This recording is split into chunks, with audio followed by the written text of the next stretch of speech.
Hey, good evening, good evening, good evening. Okay, so I am still fighting with Grok.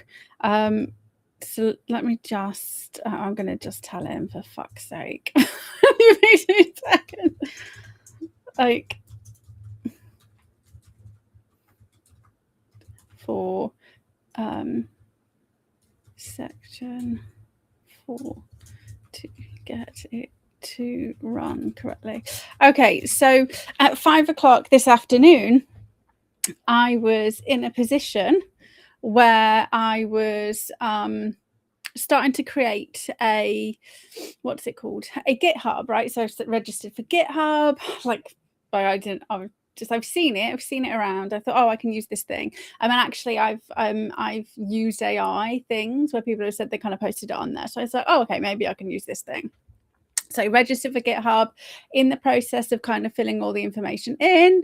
And I thought, you know, I'm just going to do like one more run just to double check it. And it's just fucking imploded. And I'm like, oh my God. So the good news is that it runs, and it runs well. So for those of you who kind of haven't watched the previous 2 shows, I've been creating a AI co-creation tool which utilizes so I've read all the important bits of the book, utilizes Hua's psychology of intelligence analysis, and this was written for CIA intelligence analysts in the 1970s. So it's about helping in the 2000s. Yeah, I think it's been reprinted. Late 1980s, 90s, I don't know, like a while ago. But it was written specifically for CIA agents. What does it say? Oh, 1999. So just before everything kind of imploded. So it was to help people be better analysts and stop getting like caught out by stuff. So I've been going through, I'm just putting my phone on silent because there it is. Okay. So I've been going through the book and pulling in key bits of information, but also using my psychology background to help stress test evidence better. So kind of come at it like a proper scientific method, which is what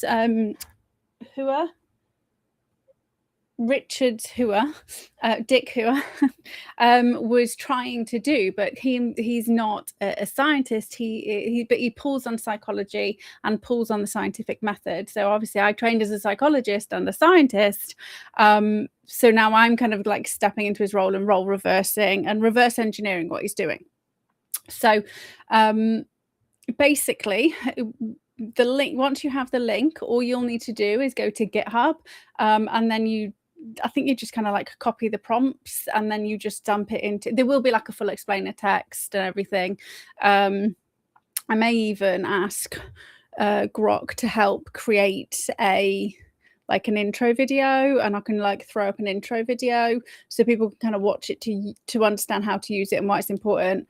But basically the first time you run it, you will be forced to answer questions so that it can understand your biases. So for those of you who kind of watched the first week's one, you'll know that I was talking through, like, my brain just kind of like makes lots of connections and isn't that good at doing things linearly, and will kind of like be 300 steps ahead before I've even really kind of mastered what information it's pulling from.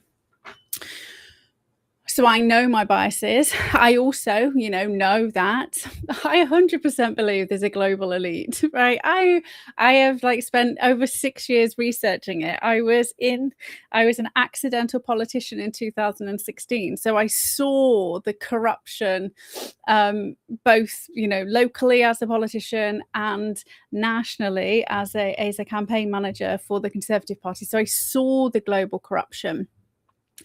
So obviously I had to feed all that information in, because that information will cloud my judgment. And this is about stepping away from the emotion and just allowing the evidence to take you where it needs to take you. And the whole point is to try and disprove the hypothesis. We're not trying to prove anything. We're trying to disprove something. And unproven and disproven are two very different things. And that's kind of put in there as well. So last week, I introduced the concept of the Judgement Matrix, which I just fucking love. Absolutely love the Judgement Matrix. It is so useful. And I've embedded extra things now. So we've got the probability weighting, also got a color-coded system, so you can see the strength of the evidence really quickly, really straight off. But for some reason, every time you plug the prompt into a new thread, Grok just cannot get the Judgement Matrix done correctly. And this is the only way we can stress test his analysis, right? So the whole point is, we can't be trusted to do our own analysis without throwing our biases in. But also Grok, we don't want Grok doing it all in the background, right? Because key things he will do is assume that, the BBC is like higher in authority than perhaps like a whistleblower, because the whistleblower may be being discredited by the BBC. So all of these kind of things are woven into it to treat evidence as just evidence. That's it. Like, so just because it's said by one person doesn't mean it's true, and just because it's said by one person on the BBC still doesn't mean it's true. So it's about stress testing our own conclusions about stuff, but also throwing it against like key things that are going on in the world, because it will also then make predictions for the next 2 to 4 weeks, right? So where we continue to test our hypothesis, i.e. if XYZ is true, this is what you should start to see in the next 2 to 4 weeks, right? So it's going to give us a little bit of a branch into the future, so we don't always get like taken out of left field whenever like shit happens, is the plan. So I've literally spent 90 minutes trying to get the Judgement Matrix prompt refined enough that no matter what, when I throw it into another thread, it will just automatically create it. And it's really fucking struggling, which is very annoying, but we can cope. So, oh shit, did it just, oh, still, it didn't post it, not working. Got this. I don't know, basically it just doesn't apply it appropriatly. But that's fine, because I'm able to go, no, you need to do XYZ, but obviously you won't know that. So I may have to do a fail safe that if your matrix doesn't, like an extra like safeguard prompt. Let me just make a note of that. Prompt for Judgement Matrix. Because once I then kind of correct him, he will create it like perfectly, in case goes weird. So basically once you first upload it, So you'll have the two files. You'll have the he's named himself as well. So we've got Dr. Tobias Ellwood, which is the psychological profiler, with a specialist. He's also a specialist in, so it's developmental and cognitive psychology, which is where I like my background, which is what I fed into it, right? So again, this is why you need to know my biases, because you need to understand how these things were created. But also with extensive scan analysis, which is the way that I kind of look at stuff. So scan analysis, if you don't know what that means, is you just basically, you disregard like everything except a statement. So it's just statement analysis, and you are looking at the words people are using, distance between words, you know, how they're presenting information, what's potentially missing, what would you expect to see there. If XYZ was true, what would you expect to see in there that isn't? So it's about really analyzing a single statement. It's used by intelligence agencies, and supposedly was created by Mossad. But so I stumbled across it under Peter Hyatt, you know, rest in peace, who kind of did a statement analysis on one of Trump's, or maybe a couple of Trump's speeches. And he was quite shocked to find, and I don't think he liked Trump before this point. And he did this, and this is like back in 2020, when I was just like, you know, Trump's a racist. I've seen the BBC, I've seen what everybody says, and I kind of like stumbled across like what somebody I know on social media, who I kind of like went through like the whole the Rona bullshit, kind of like was talking about this guy Peter Hyatt, and I kind of stumbled on it, and I stumbled on his Trump thing, and I was just like, oh wait a minute, like he didn't use any emotion, like he said like I don't, I'm just going to take everything out of it, we're just going to go by this statement. And by the end of it, he was just like, okay, well, I'm like team Trump. like literally all the way through it, and he was just like, okay, this is definitely congruent. So that was kind of like got me really considering. I'd been missold on Trumpety Trump.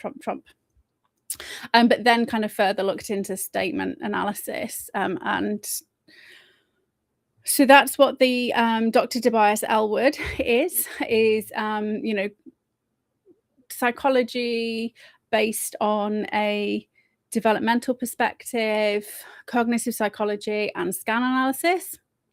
And if you ever need to introduce specific people as evidence, then you should be prompted to do a trustworthiness profile. So when I say trustworthiness, it literally means, can you trust what they're saying is the truth, right? So how trustworthy are these people? Basically what they say versus what they do. And when we did the live run, you saw that because a lot of my information was behind the scenes, and you know, you can't like interview my clients, the trustworthiness came out at 60, I think it was 62%.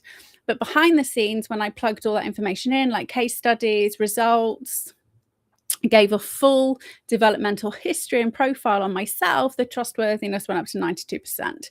And it was really handy because it then highlighted extra things, like it just knew me, right? If I was doing a psychological profile, which I would do on my clients, it just pulls out all those bits of information you don't always necessarily want to know about yourself, but it was pretty freaking accurate.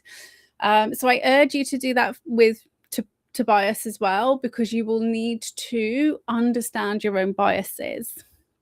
And then you plug your own psychological profile. So first time you run the master prompt for Lucian, or does he call himself Lucian Vale or Lucius? Give me 2 seconds. He named himself as the Dr. Lucian Vale, Structured Intelligence Analysis Collaborator and Cognitive Bias Specialist. So when you do Lucian first time, you'll be prompted to plug in your psychological profile. And then Lucian will weave in all of the specific to you bias checks. So for me, I have a forced stop. Like if I just randomly come out with a bit of information, like Grok is designed to just stop and be like, okay, well, why are you saying this? And the most pertinent example is when we were running the Iran stuff. And then I read that Khamenei, the son, was 17, so active war, was obviously grew up in the war stuff, so like actual violence, so was, you know, essentially a child soldier. So I just threw out there, okay, well, he's like more key and more dangerous because he's more ideologically like chimed in. And Grok was like, okay, well, why are you saying this? Like literally just stopped running. I was like, yeah, you need to tell me where you got this information from. And I was able to say like child development, child soldiers, before age 17 he was actively involved. What actually transpired when I reran with the updated stress test is that child soldier bit of information is the linchpin with one of the hypotheses. So without that, one of the hypotheses becomes like way less likely to occur, which is interesting.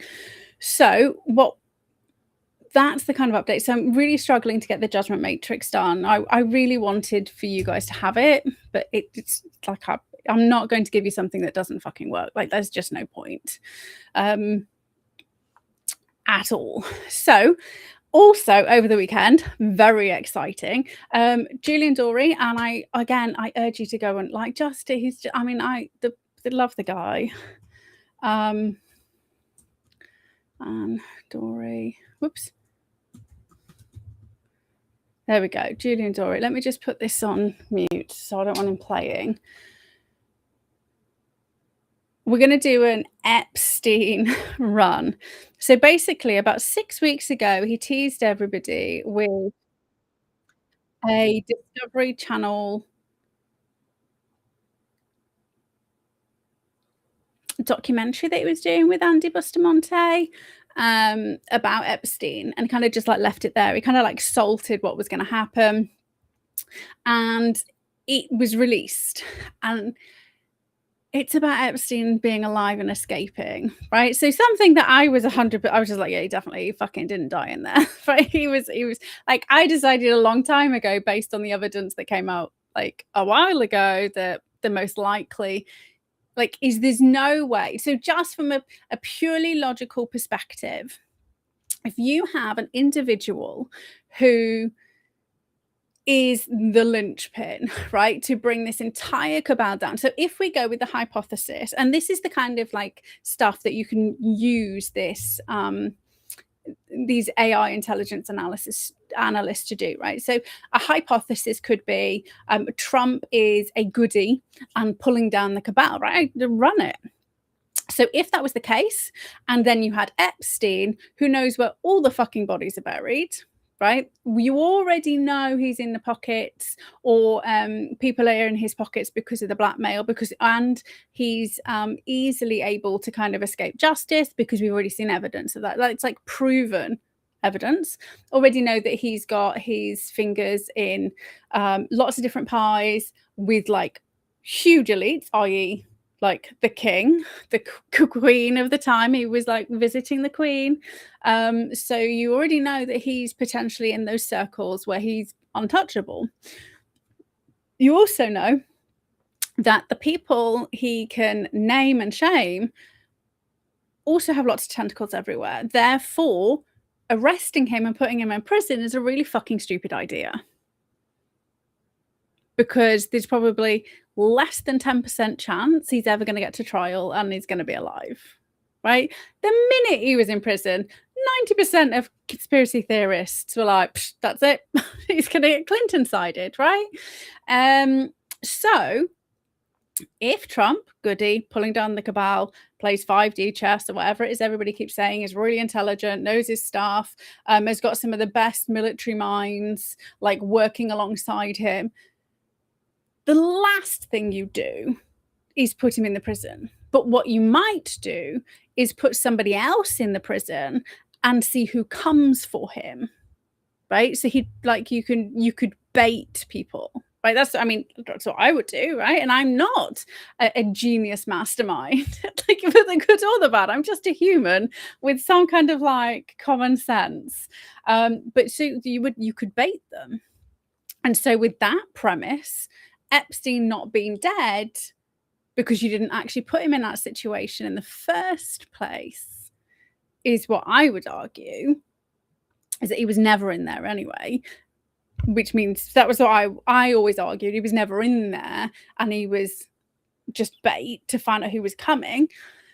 And maybe you're not hugely intelligent. And he thought, oh, well, that's okay because we're in charge now. So he's safe. And so maybe he did put him in there. The analysis and all the stuff that came out at the time was dodgy as fuck and didn't make any sense, right? So even then, even if you genuinely thought he was in there, very quickly you realized, well, he might have been in there, but he wasn't killed in there and he's not dead, right? So now there's even more, what's the word? Indisputable? Yeah, indisputable evidence. Okay, so this is what...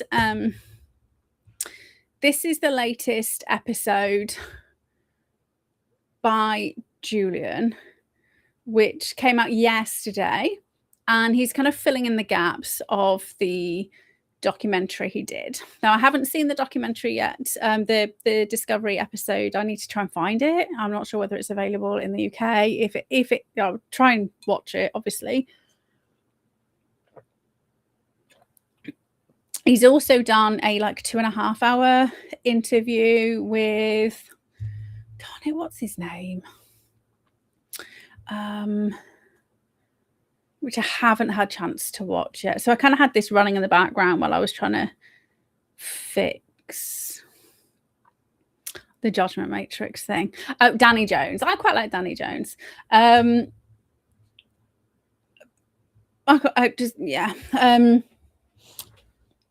So he's also done, which I haven't watched. Okay, so I'm going to explain what I've done so far, and then we'll go back to where I got up to, and then I'm just going to force Grok to do the Judgement Matrix properly, and then we can kind of see what's going to happen next, right? So basically, first thing I did was, let me share the screen, right? That's the point. We can do these things. You don't need that one.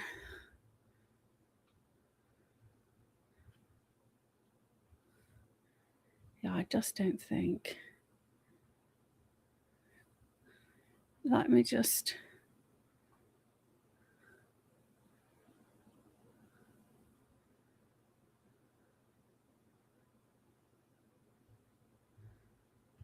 Right, let me. Epstein. Please, let me just do please try again using. Let me just see if it'll run it now while I remember how to change the screen. So the other thing is I haven't... I don't think it's worked. No, it hasn't. It's just so annoying.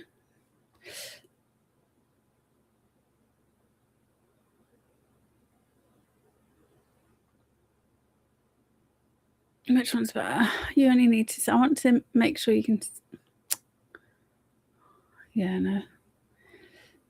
Oh, wait.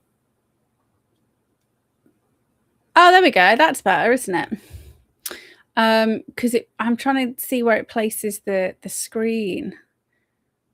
So, like this is wrong. It's just angry.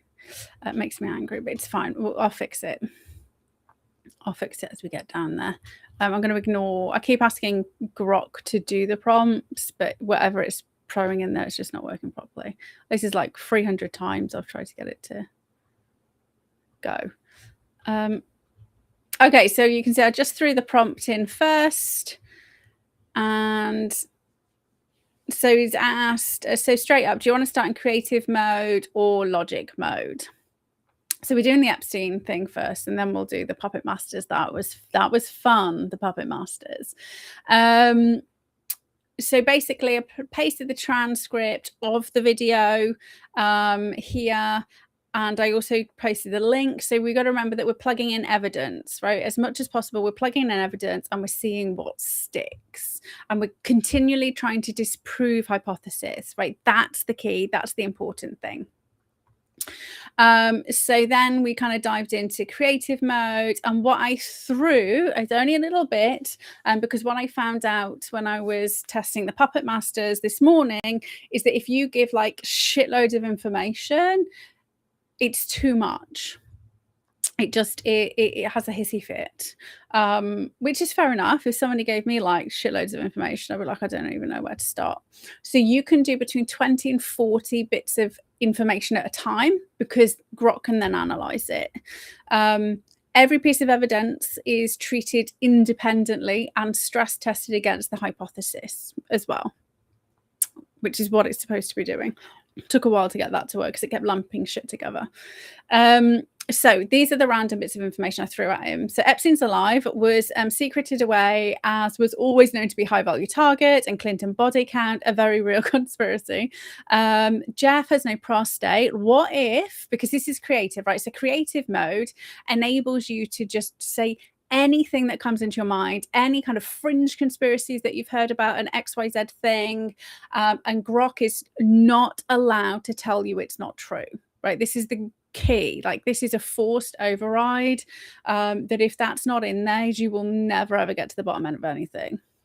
So Jeff has no prostate. What if it's because he's not a biological man but was transgendered female, or has that disease where it's more female than male? His penis was weird as described by his victims, either created or deformed due to hereditary, right? So again, that's kind of just what ifs. Epstein sequestered away somewhere testifying, and we're seeing evidence of powerful figures embroiled in circles retire, removed from public eye, or have died unexpectedly. These are my creatives, and I'm ready for logic until further notice. So you don't always have to kind of spend a lot of time. Like so you can do, if you think about when we did Iran or when we did Starmer and what's going on with Labour, and obviously the elections Thursday. So I really don't want to talk about it again this week, to be fair. I think it's been like on the news enough. So I'm having more fun like this. So we had clear goals in mind. We had psychological profiles we needed. Really, we should do a Jeff profile. Should have prompted for Jeff profile, because we are specifically speaking about a person, and a Dory profile. Maybe I'll go run those now. Where is my...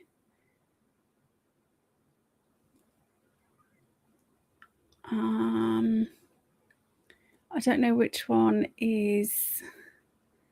Oh, shite. Because he should have prompted going, okay, well, you need this. Because we're talking about Jeff. Like, is he likely to... Okay. Can you run a psychological profile on Jeffrey Epstein? No, I can't spell his name. Oh, Epstein, please. Thanks. And then let's go. Let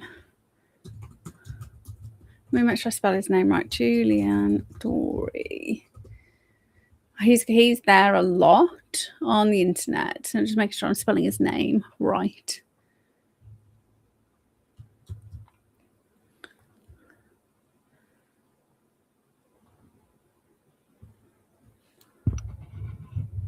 Oh,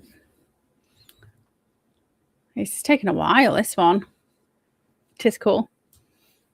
So remember last time was like, yeah, I could have asked, but I never thought to ask. So, okay, so we will be adding this, and this may change things, but it has been quite interesting. So basically, we're just going to ask we're basically trying to figure out the probability of Jeff being alive.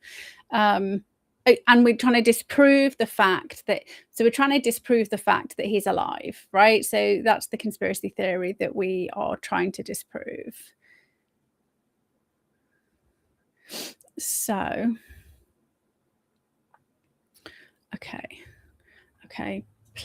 Let me just dump this in here first. Okay, let me actually rename. This is Elias Thorne.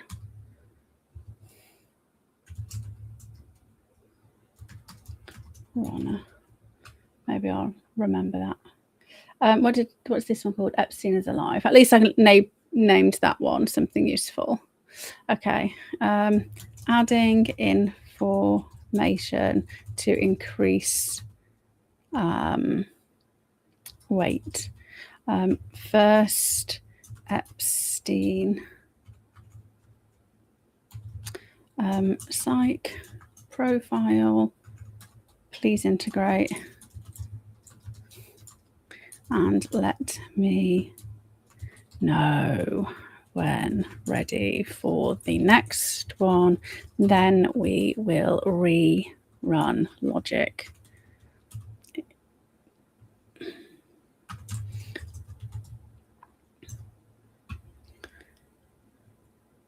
Trustworthiness 25.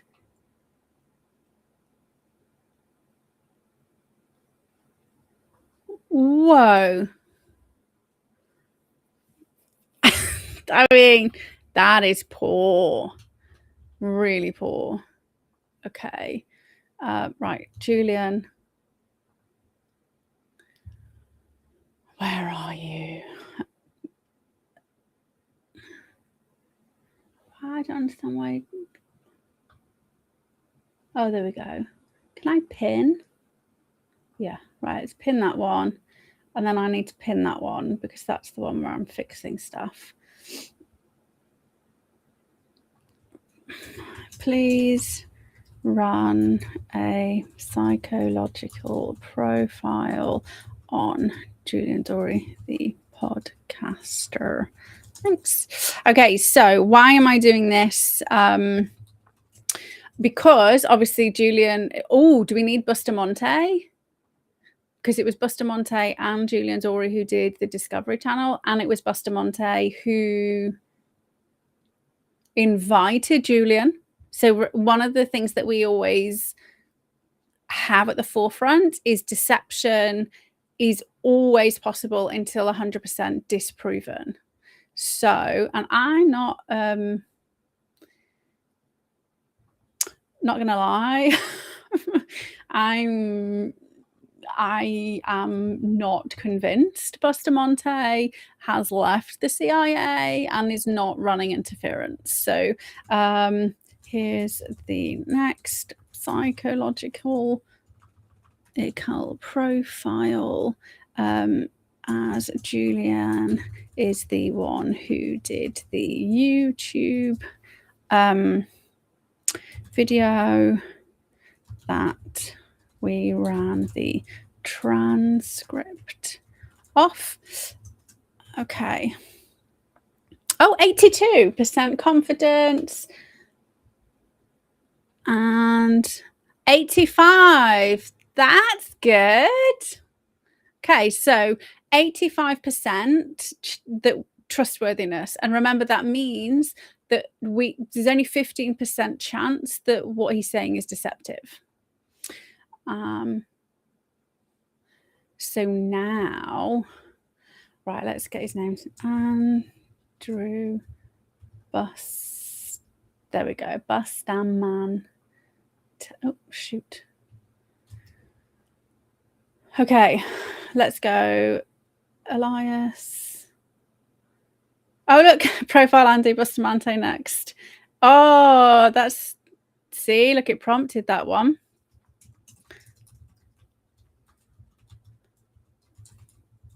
Oh, Tucker. I mean, all Candace. So, I mean, this, you could just go and I don't need to do them too. Like, I know that they're fucking paid by Qatar, right? Followed the money.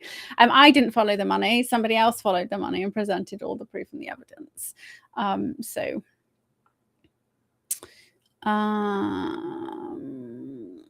What do we get? And he's been on telly, I say telly, a lot. So again, we should have, okay, so 82%, high alignment, reliable is an authentic, high energy communicator of intelligence-derived life skills.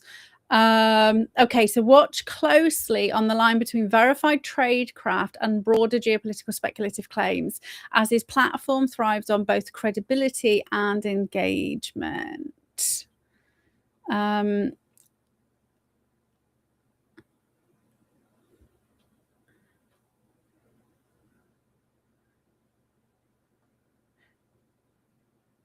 Yeah, okay.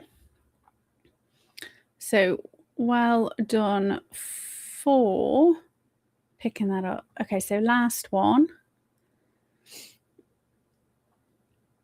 So look, it came up with, do we want to profile Bustamante next, which is interesting. So, I mean, that's because he was mentioned in the YouTube transcript. So do pay attention to Grok's kind of like where he's going to send you next, but don't necessarily be thrown off, because if you do, or whichever AI you use, right? If you do, you can end up like 3 hours, like miles away with way too much information.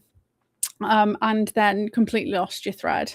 Right, so last psych profile, then run step 1 logic again, please, from the beginning.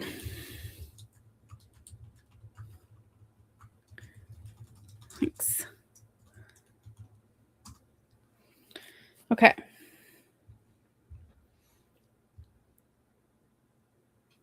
Okay, so what we have now is, I'm Dr. Lucien Vale, your structured intelligence analyst collaborator. Integration of anti-Bustamante profile complete. All 3 profiles, Epstein, Julian, and Andrew, have now been fully disaggregated into atomic units and cross-mapped against the transcript evidence. This significantly, and I don't know why I try to talk. This significantly enriches the analysis. Okay, so key atomic additions from Bustamante profile, family trauma.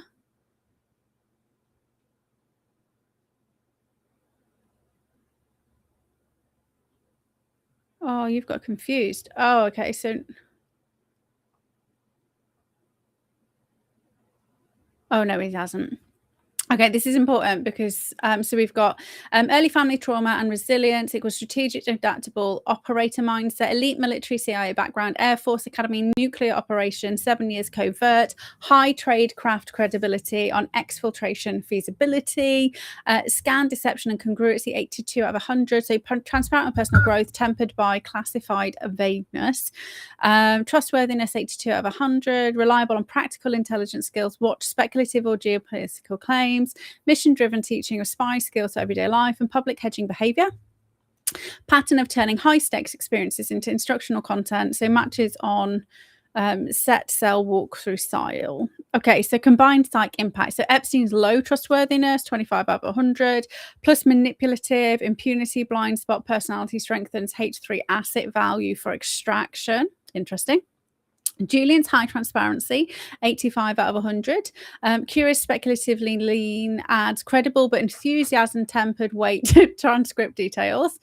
Bustamante's operator credibility, 82 out of 100. Tradecraft expertise heavily boosts diagnostic power of cell reconstruction, exfil walkthrough, and his observed reactions. All prior transcript and psych evidence is now consolidated and ready. Step 1.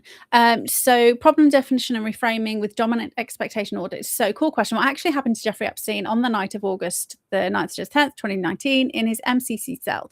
What is the most coherent explanation for the full set of anomalies incorporating the discovery channel, cell reconstruction, report contradictions, witness shifts, and the 3 integrated psychological profiles? Dominant public expectations versus baseline narratives audited. So official suicide by hanging, anomalies equals incompetence. Skeptical mainstream, murdered in cell to silence him. Conspiracy default, elite protection, Clinton body count murder. Enhanced psych profiles plus transcript, high value intelligent asset, quietly exfiltrated. So that is hypothesis 3, with possible body stroke identity issues and ongoing network management. So, is it a simple death investigation or sophisticated intelligent asset management operation? So, how did the psych profiles, so Epstein's manipulative impunity, Julian's credible curiosity, Bustamonte's tradecraft lens, shift diagnostic weight? Does the physical cell reconstruction psych-driven feasibility make exfiltration more plausible than suicide or crude murder? So then he's going to ask, nope, that's cool. Move to step 2, please. So this is added in and changed from before. So there's a 4 stop after every single step, and there's 6 steps. And once you get to step 6, you then can create a full report, right? So then you can have the full report, because obviously it's been created as though we then go and deliver it. Like, this is what we recommend you do X, Y, Z based on. But it's going to stop every single time just to double check, have we found something else out? Do we want to integrate it? Have we has he misinterpreted stuff? So that's really helpful. I don't know why he says hello every single time, but it's fine. We will now rigorously audit the foundational assumptions, incorporating the full transcript, cell reconstruction details, report contradictions, and the 3 integrated psychological profiles. Explicitly identified key assumptions, stress tested. So assumptions: Jeffrey Epstein is dead with identity confirmed via autopsy, DNA, and visual means. Official support: NYC chief medical examiner ruling, release reports, family acceptance, challenges, prostate deposition versus autopsy mismatch. So basically, for those of you who are unaware, Epstein testified about having his prostate removed for cancer, and the body that was presented had a prostate. So prostates don't just grow back when they're removed. So it's the body that was presented as Epstein had an organ that Epstein had said himself he didn't have anymore. So victim genital descriptions, Bustamante cell reconstruction, enabling body swap or exfil, Epstein's psych profile, so calculated opportunist with elite networks, makes him a high value asset worth preserving. Edge case: intelligence asset extradition precedents exist, so psych-driven overconfidence could align with cooperating in a staged exit.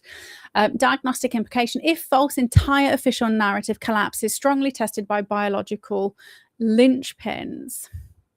Assumption: the MCC cell was a standard observable suicide environment with no exploitable structural anomalies, directly challenged by the L-shaped blind spot and vent access.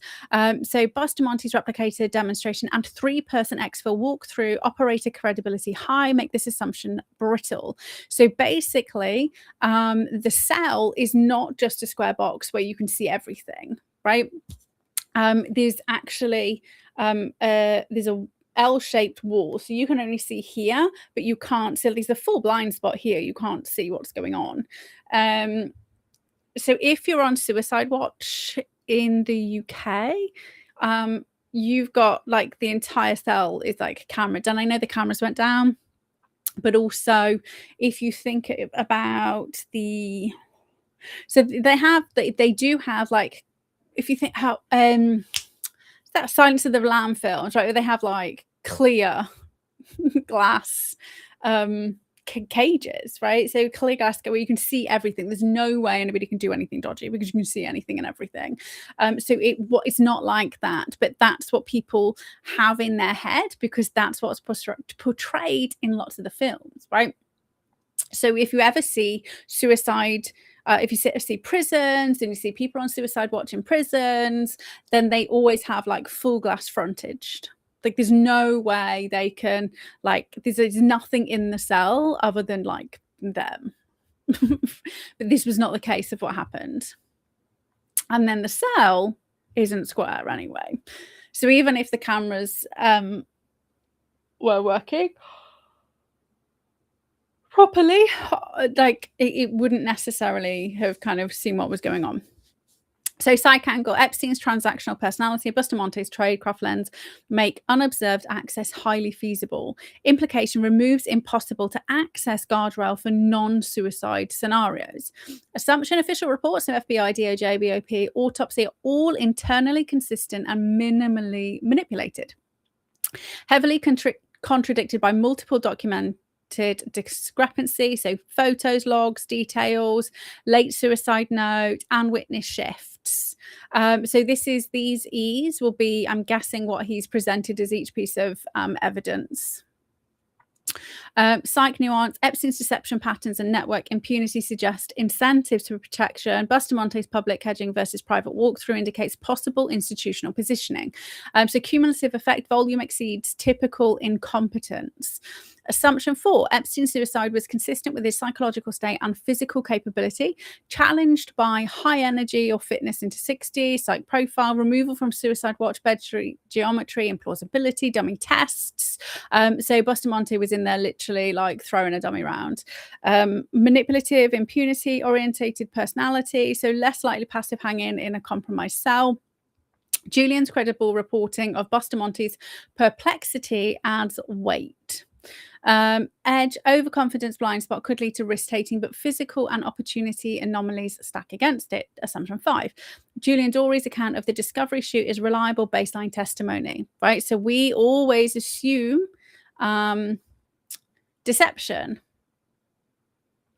Supported by his high scan congruency, 88 out of 100. I'm sure it was 85. Yeah, 85. Yeah, 85. Okay, we'll correct that. Transparent self-narrative and consistent work ethic, tempered slightly by noted speculative enthusiasm. Implications, Boots weigh on cell details, Andy's reactions, and exfil walkthrough. Ready for step 3, but please note Julian trust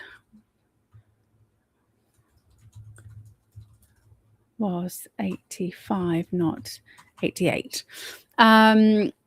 Assumption, Bustamonte's onset behavior and exfil feasibility assessment are credible given his background. So supported by operator trade. So, I mean, he could just be making it all up, right?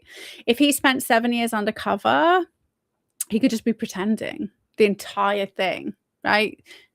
Because Julian has been relentless about Epstein. So you would want to attach a CIA person and shape the narrative, right? So the only way you control the narrative is if you control the entire narrative, right? So you want somebody close to Julian potentially like steering him, and who better than somebody who is an expert in manipulating people? And this is not Epstein. This is Bustamonte, right? 7 years undercover. You've got to be pretty fucking good at your job to do that. So supported by operator, there we go. So strongly elevates diagnostic power, physical reconstruction of 3-person op details. So assumption post 2019, associate pattern. So retirements, deaths, disappearances are random or baseline elite mortality. So psych plus network context. So Epstein's leverage, high value asset potential raises possibility of managed silencing and extraction follow-on.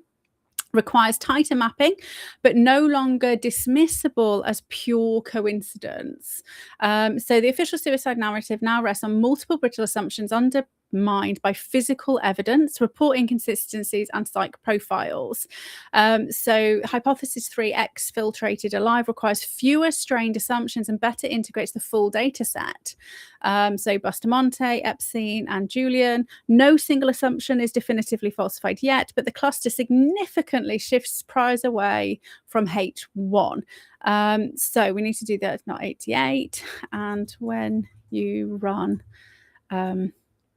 all the next steps, can you do them in full with full explanations of hypothesis, etc., as though this is the first time we are running it? like I said, I only got it to step 4 last time anyway, before I kind of just wanted to cry. So yeah, let me have some water without the tea, right? Water.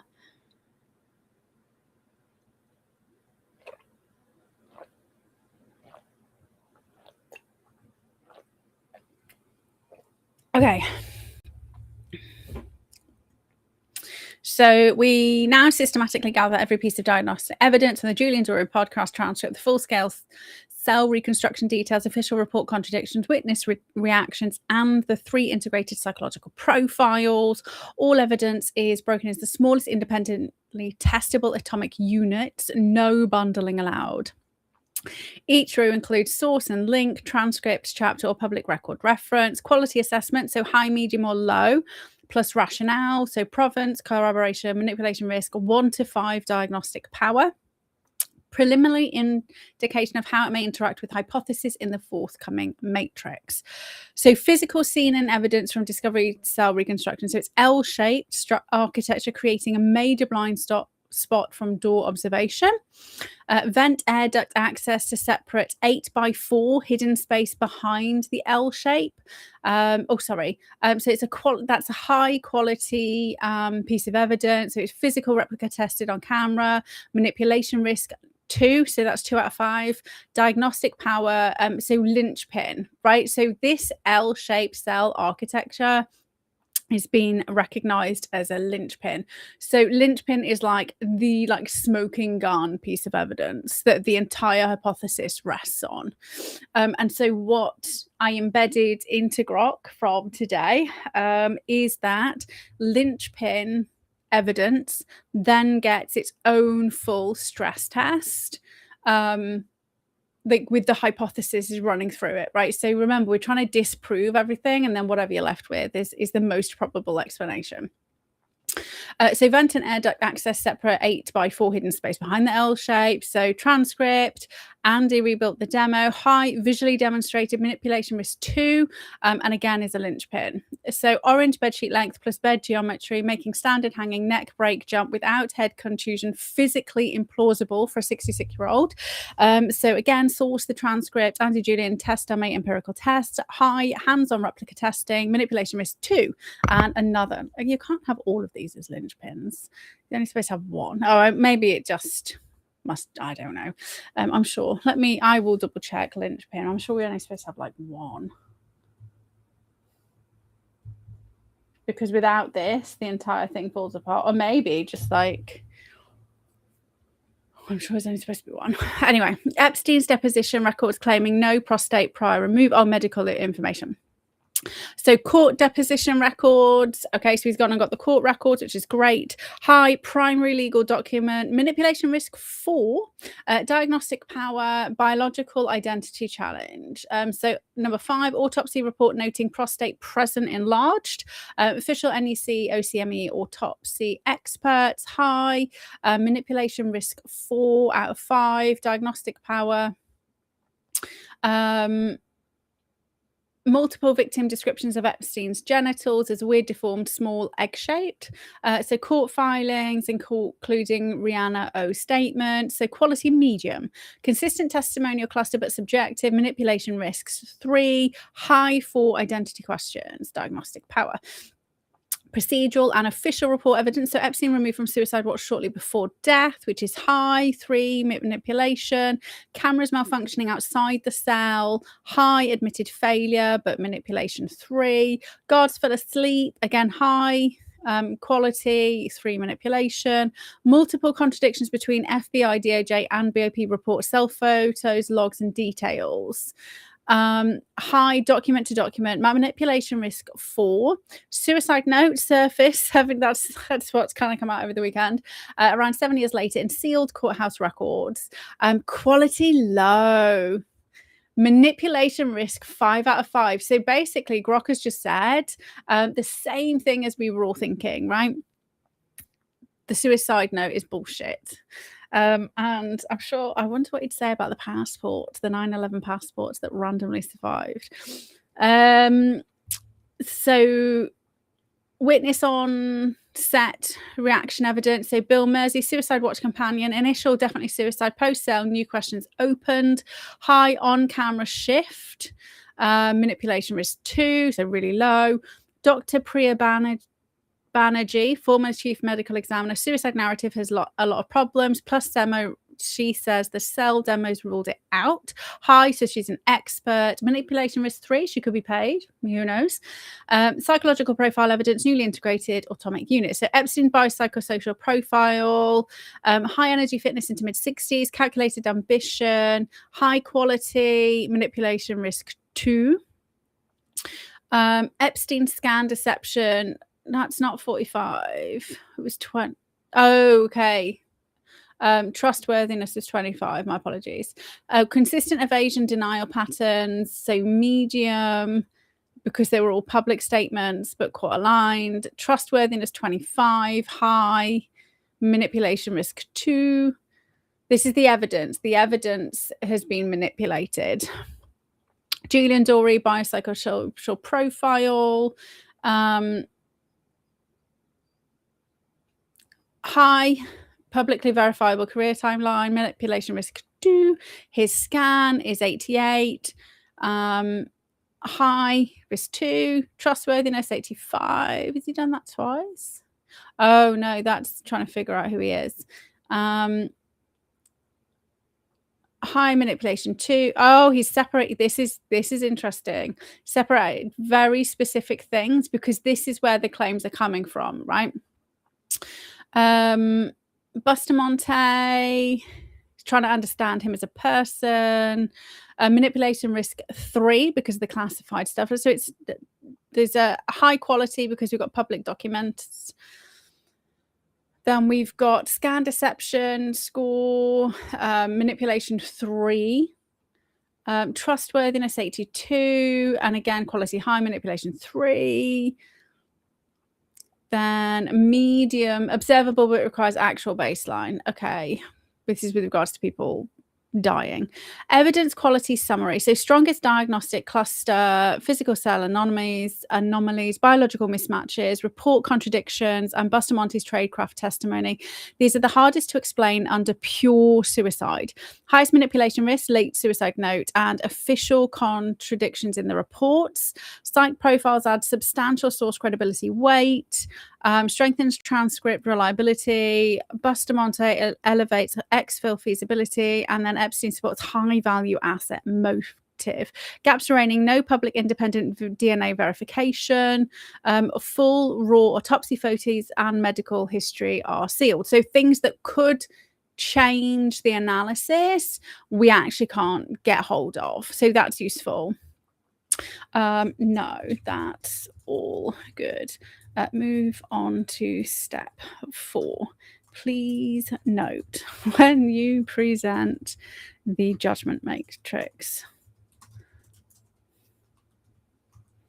please ensure 1 only. I feel like shouting at him. Plus has the color code and the rating. 2, any minuses are just presented as a minus. 3, zeros must appear when a single piece of evidence proves every single hypothesis, regardless of weight. If this happens, this is removed and presented in a separate judgment matrix. Let's see whether that'll do it. Okay. We are on step 4 now, aren't we? Okay, awesome.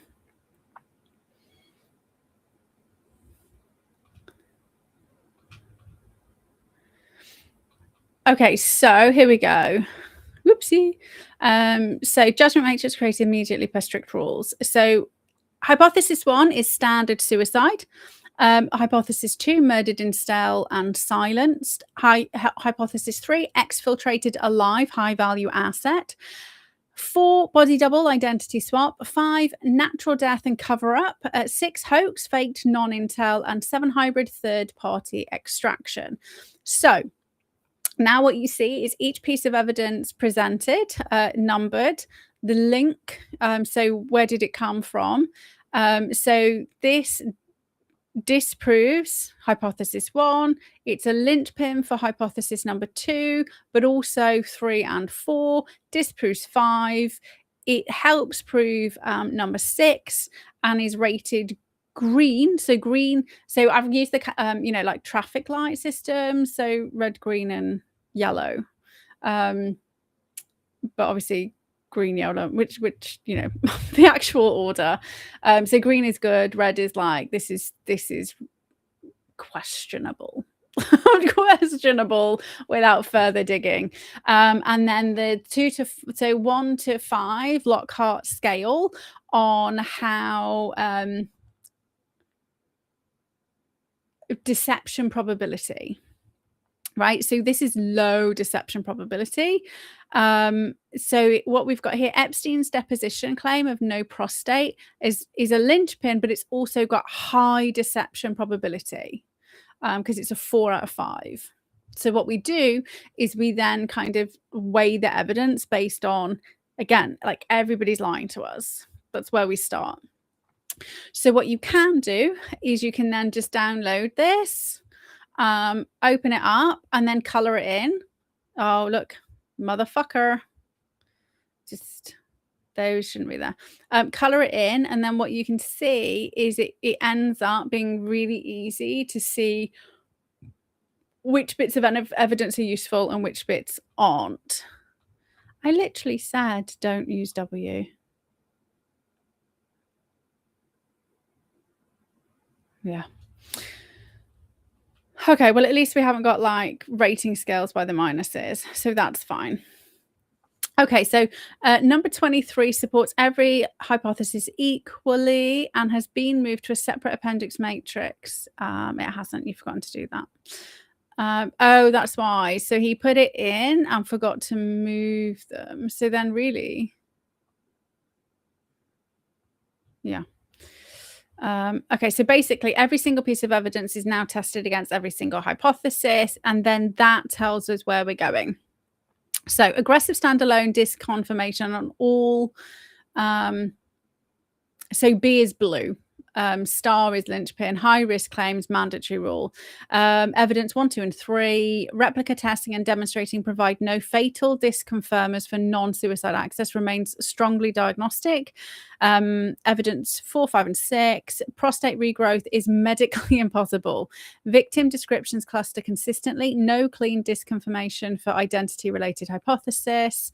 Evidence 12. Report contradictions. Volume and nature exceed routine error. Resist dismissal as simple incompetence. So evidence 12.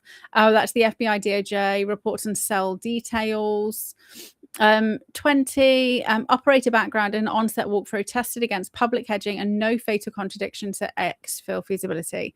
So H1 receives the heaviest disconfirming on physical, medical, and procedural linchpins. So hypothesis 1 is that he committed suicide.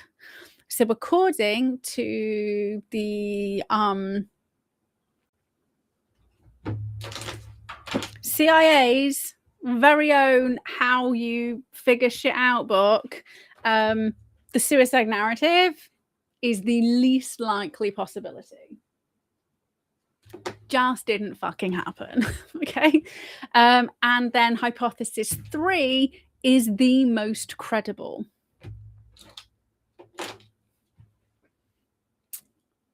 Who'd have thunk it? I mean, anybody with any kind of sense, right? But now we have evidence. It's no longer a conspiracy theory. There's evidence to prove the conspiracy. That's where we are right now. Is evidence. Oh, shoot. What just happened? It just moved. Evidence to prove the conspiracy. Shows the strongest overall consistency, absorbing the full anomaly cluster, including psych profiles with the fewest contradictions. Before moving on, anything missing? Nope, good. Move to step 5, please. I'm not going to bother telling him he forgot to pull 23 out. It's fine. Okay, so this is where all of the extra bits of information come in to stress test it and try and really disprove the evidence, disprove the hypothesis. So now we're going to apply structured bias mitigation, devil's advocate challenges, sensitivity testing, and explicit self-bias review to the analysis so far. This step pressure tests the emerging preference for H3 while examining all hypotheses. So this is like the key bit, right? So all we've done so far is presented all the evidence, given a few hypotheses,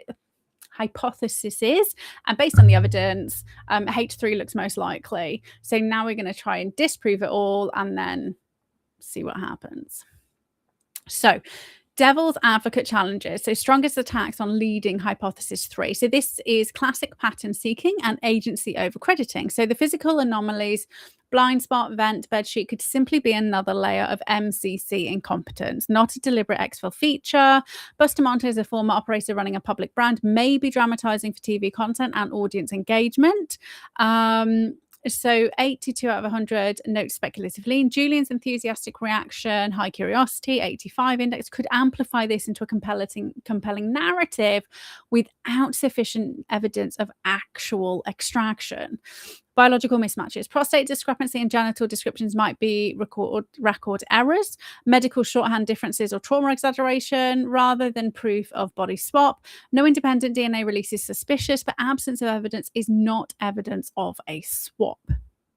So hopefully, me reading these out, you can see how the officials create an alternative narrative, right? A believable narrative. This is what the devil's advocate is doing, saying, well, okay, well, this is the potential alternatives, and they will just be picking these, right? Okay, well, we're going to go with this one this week, right? Psych profile integration. So Epstein's low trustworthiness and impunity blind spot make suicide more plausible.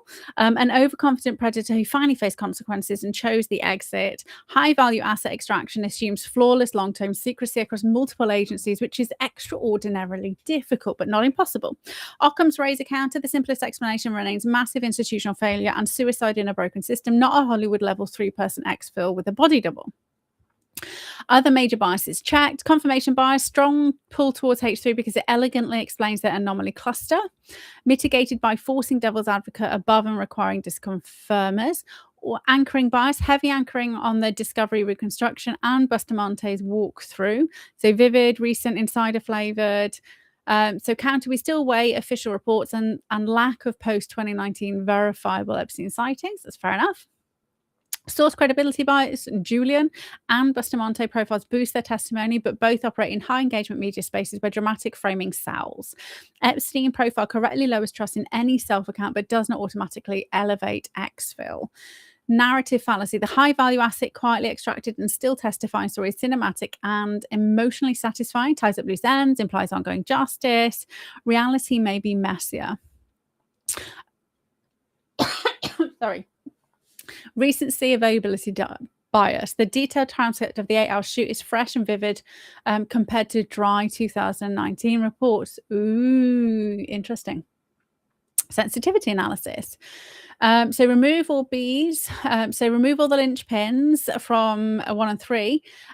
H3, so exfil still leads but weakens significantly. H2, murdered in cell, rises sharply, but suicide does remain weak. Remove biological cluster. H3 loses major identity. Swap support becomes more reliant on operational feasibility alone. Downgrade Bustamante to lower weight. H3 drops noticeably. H2 and 1 become more competitive. So that's murder and suicide. Add confirmed independent DNA match and full unredacted autopsy would strongly bolster H1 or H2 and heavily disconfirm H3 and H4.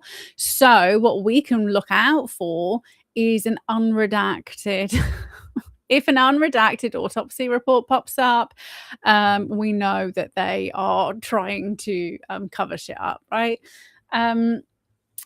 New credible Epstein sighting with verifications would dramatically elevate H3 and 4.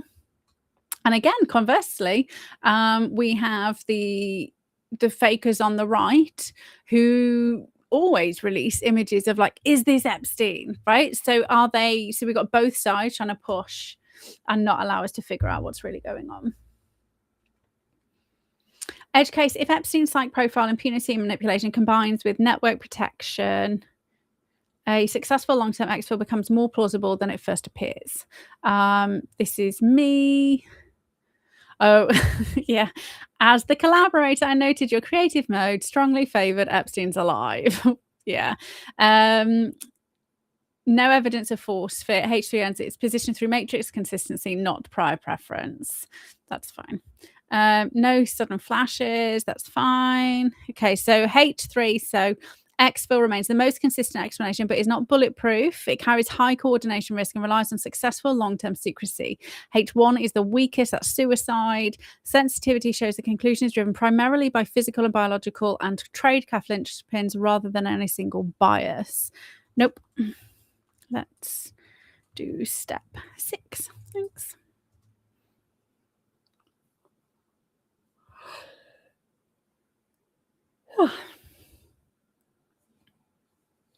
Okie coke. Now we're going to get some percentages. Oh, Shoozer.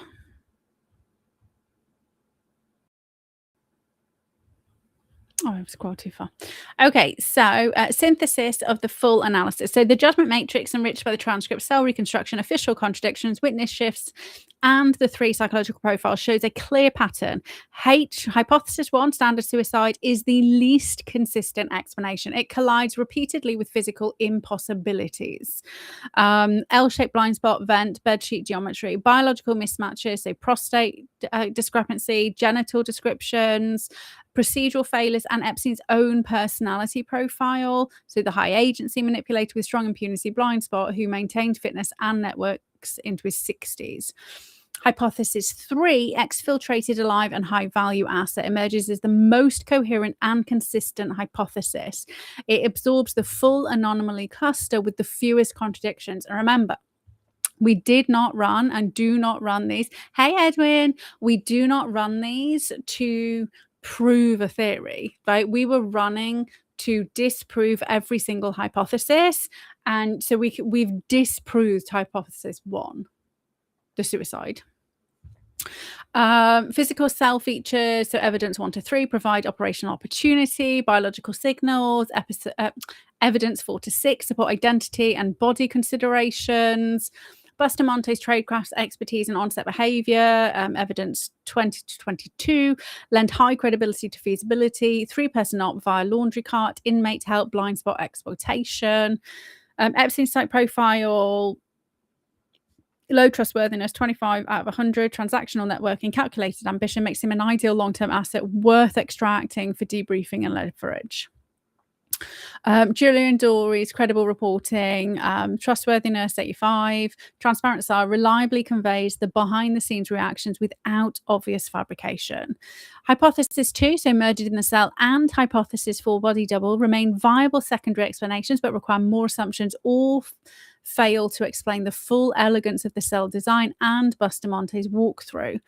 Residual hypotheses 5 and 7 are weaker. So refined probabilistic assessment, approximate weight, it's weighted, acknowledging uncertainty in sealed data.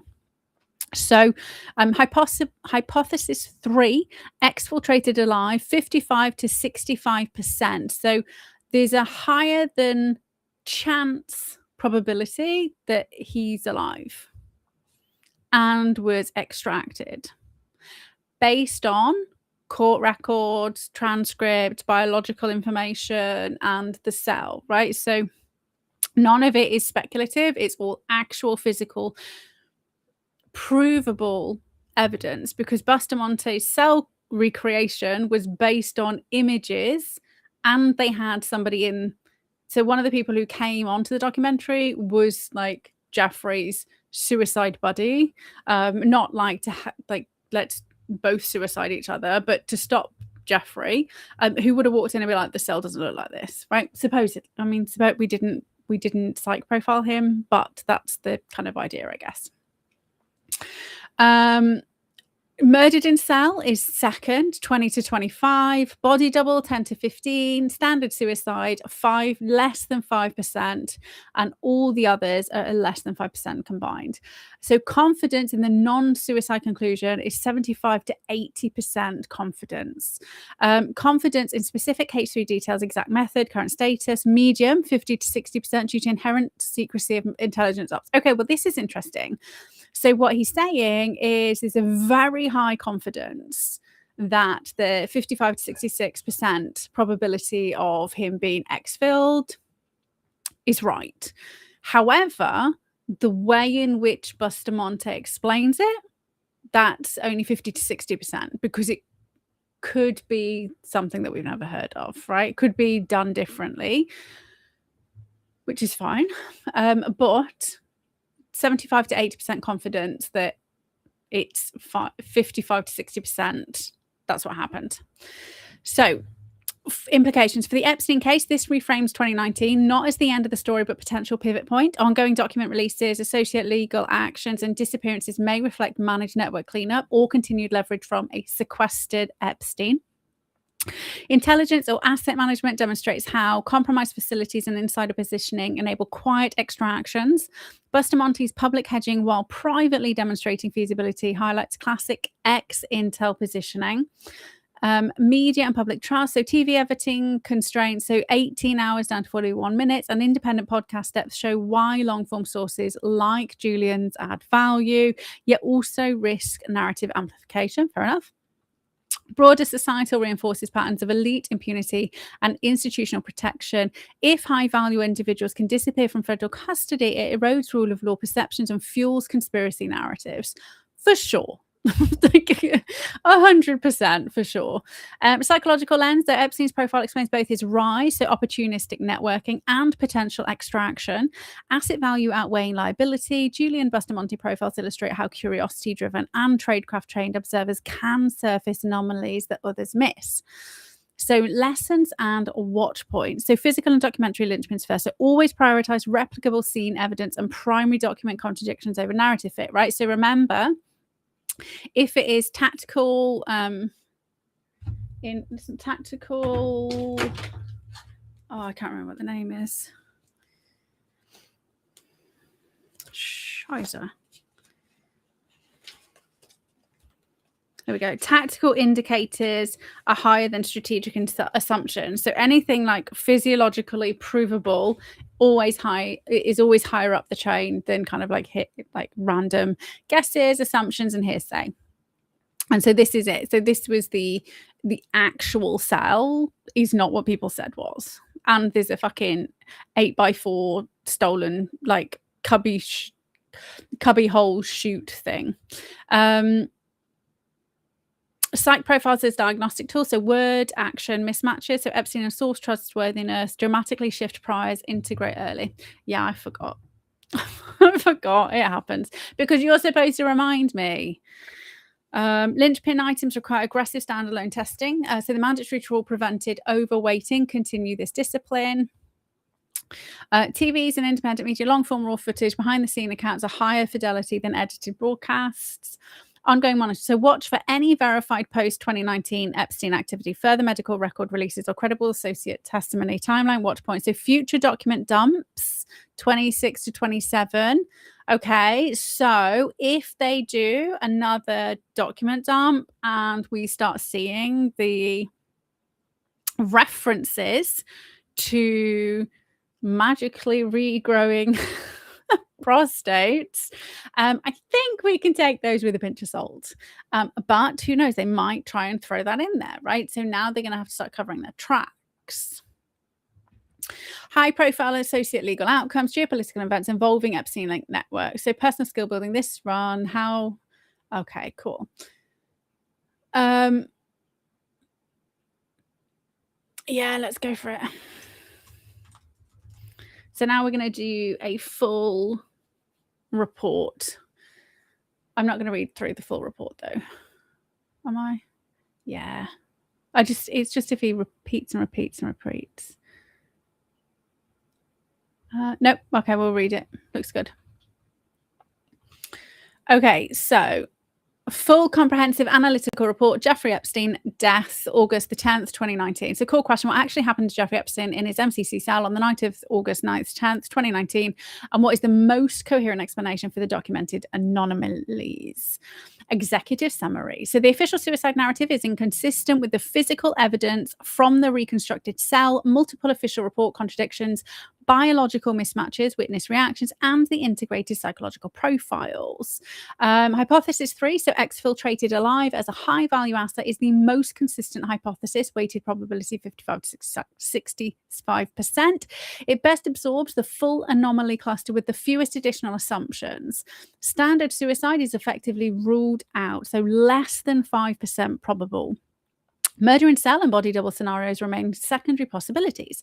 This conclusion integrates the Julian Dorey podcast transcripts, Discovery Channel shoot, cell reconstruction details, official documents, and the 3 psychological profiles: Epstein, Julian Dorey, and Andrew Bustamante.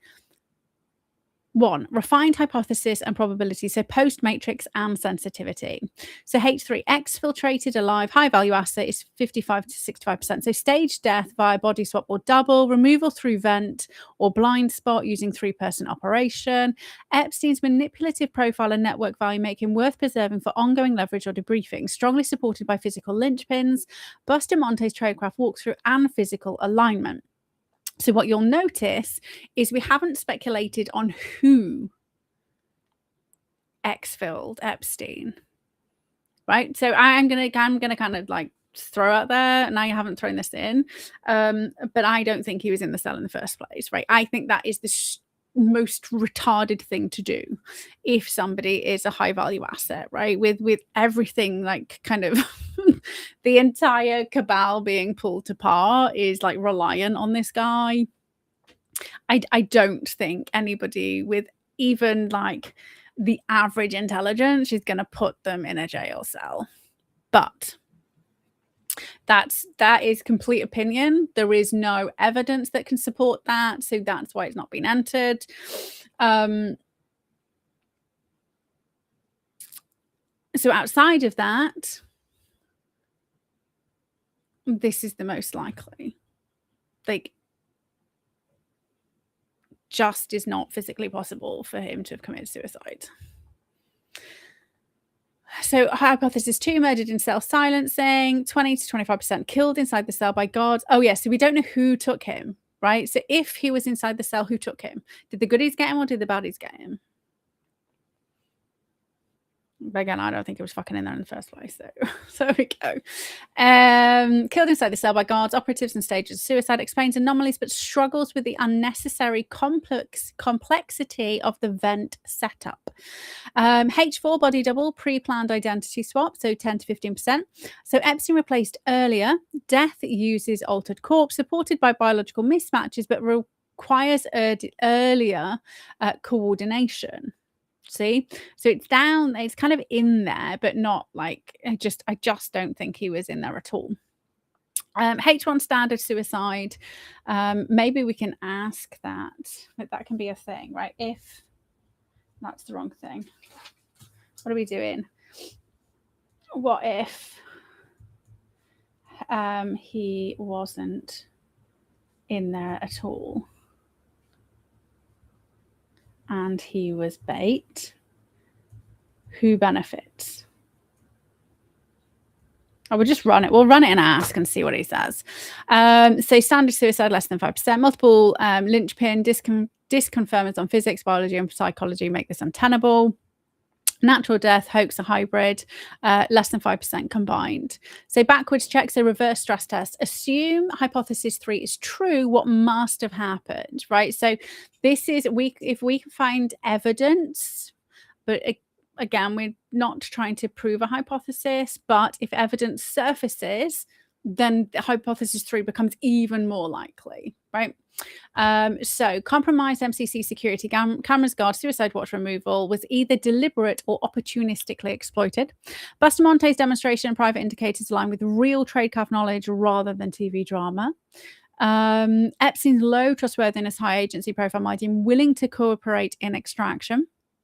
Long-term secrecy has held no verified sightings, managed to associate fallout. Maybe he's not alive now. No fatal contradictions emerge. The hypothesis remains internally coherent. Like, there's no reason why he would extracted doesn't mean like free, just means not in the cell when whatever happened, right? So you wouldn't have to have sightings. And if you had properly vetted people, they're not going to tell like the cabal, oh, by the way, Jeff, we've got him, right? They're just going to let everybody think that he's dead, he's not dead, like this whole narrative, because you don't, like, if you're a good person, you're not going to tell somebody, like, you squirreled them away. So key supporting Judgement Matrix highlights. So full matrix using step 4, condensed here. So strongest linchpins, L-shaped blind spot, bedsheet geometry, implausibility, prostate deposition versus autopsy, report contradictions, and Bustamante tradecraft expertise. Psych profile integration added weight. 3 implications. So intelligence and elite networks. So successful extraction of high liability figure like Epstein implies sophisticated asset management protocols networks. So political, financial intelligence appear protected beyond standard suicide silence. Ongoing associate legal issues and disappearances may reflect continued cleanup or leverage operations. Institutional trust. MCC failures and report contradictions erode confidence in federal detention integrity. If extraction occurred, it reveals tiered justice where certain individuals receive extraordinary handling. Media and information environment. So TV editing, so 18 hours to 41 minutes, limits depth, while independent long form Julian staff surfaces richer details. Psych profiles highlight how source credibility, high for Julian and Bustamante and low for Epstein, must be weighed explicitly. Psychobehavioral. So Epstein's profile explains both his predatory success and potential willingness to trade freedom for survival and cooperation. Bustamante's operator mindset demonstrates how trained observers spot operational opportunities that others miss. Societal. So, I mean, if you were worth your salt as a goodie, trying to bring down the cabal, you would probably go and check out the cell in advance. If you were going to put somebody in there, right? If you were going to put somebody in there, you would go and check the cell out and you'd be like, okay, well, how do we get them out if we need to, right? I mean, I, again, still don't think they did it, but you would want to, if you were trying to make it plausible and you didn't necessarily know who you could trust, you could run that scenario, right? That you go and send somebody in there in advance and then you're trying to figure out, well, how do we get them out? How do we like save him? If, Clinton's come, like, what can we do to realistically get this guy out and get this guy safe, right? So you could run that and that would build legitimacy with regards to people thinking he's in there in the first place. If there's people who are a bit dodgy going, oh, well, actually, we tried to figure out how to get him out, so they wouldn't do that unless he was in there. So you got to play like double bluff and triple bluffs, I'm guessing. It's a bit exhausting in that world, I'm sure. Societal reinforces narratives of elite impunity, persistent public interest, document releases, lawsuits suggest the case remains a litmus test for institutional accountability. So if new DNA, so edge case and nuances. If new DNA autopsy evidence emerges, could rapidly shift probabilities towards 1 and 2. Verified post-2019 Epstein sighting would strongly confirm 3 and 4. Foreign involvement. Israel Mossad per Andy Hints elevates H7 hybrid. Medical explanation for prostate mismatch. So lowers weight on biological instruments, but does not rescue H1 due to physical anomalies. Bustamante as disinformation. Possible, but strange given his onset behavior and replica testing. Milestones, timelines, watch points, ongoing monitoring. So short term, 2026. Next major Epstein document releases or associated trials. Watch for any unexplained deaths or sudden retirements in linked networks. Medium term, 27 to 28. Potential further medical record unsealing or whistleblower testimony from MCC staff. Long term, any credible verification of Epstein's status, so sightings, leverage material, foreign intelligence leaks, red flags, sudden credibility attacks on key figures, so Bustamante or Julian, or convenient new suicide artifacts. Green flags for hypothesis 3, continued absence of contradictory hard evidence and further insider hints from ex-intel sources. So what we'll have to do is see what Michael Franzese says if he finds out about the documentary. So the reason why I will be kind of keeping an eye on Michael Franzese is he was in the same prison and was on the same, what award is it? Like he saw the cell. He was very aware of the cell that Epstein was in, right? So he would be classed as an expert witness with regards to just logistics, I guess, right? So his take on this will be interesting. I'm sure he says that he didn't kill himself and he was like escaped. But he also says those cameras never work, right? He says the cameras never work, the staff are really shit, they're really lax. So actually a lot of what he says will increase weight to the fact that it was just mismanaged. But that's fine because it still doesn't explain the court documents and all of those things that just change it out. So that his will be interesting if he weighs in. And then also John Kiriakou. Lessons learned, skill building. So physical scene reconstruction and empirical testing, dummy replica cell outweighs official narratives. Psychological profiles add critical diagnostic layers. Strict atomic disaggregation and linchpin standalones testing prevent bundling bias. Matrix sensitivity checks effectively counter confirmation and narrative fallacy. Long form primary sources, uncut shoot accounts provide higher signal than edited media. So this report represents a complete bias-resistant synthesis grounded in the provided materials. The analysis is thorough yet acknowledges inherent uncertainties in sealed intelligence matters. Okay, cool. I don't want to do anything in here. So I'm going to go with Epstein's alive. And I've been saying that since like the day he died. Right. But okay, so I was having fun testing the prompts and stuff this morning. What I tested was, oh no, why can't I see the full thing?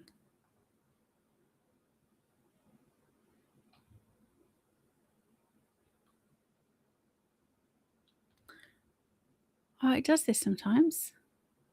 Okay, so basically I was testing the hypothesis is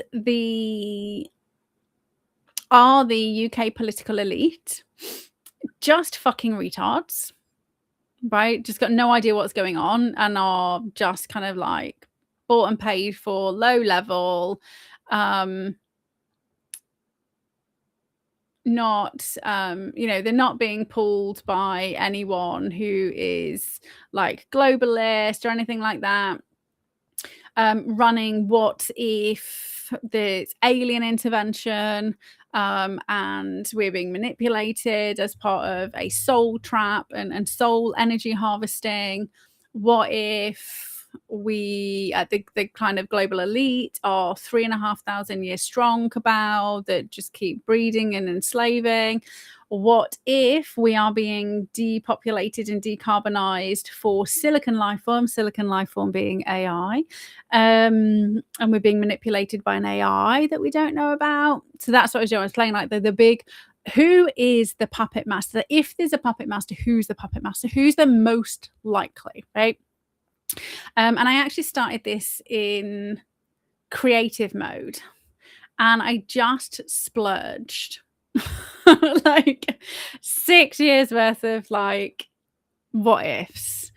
So this is when like kind of Grok freaked out, and not freaked out with had a kind of panic attack, but just there was too much information that just was unable to analyze and synthesize. So the way that I kind of ran the Epstein one live with you is definitely a better way to do it. So start with creative, start with a specific piece of information, and then you can ask Grok to pull other bits of information. And you can always switch. Like, so you could get like to step 2, and then what's been thrown up enable you to be like, wait a minute, like I've got loads more questions now. You can then switch back to creative, and then you can kind of like pick up where you left off. So you're not like forced to either one. So we had the problem, definition, and reframing. So who's really controlling UK politicians behind the scenes? So and the good thing about creative mode is Grok will join in.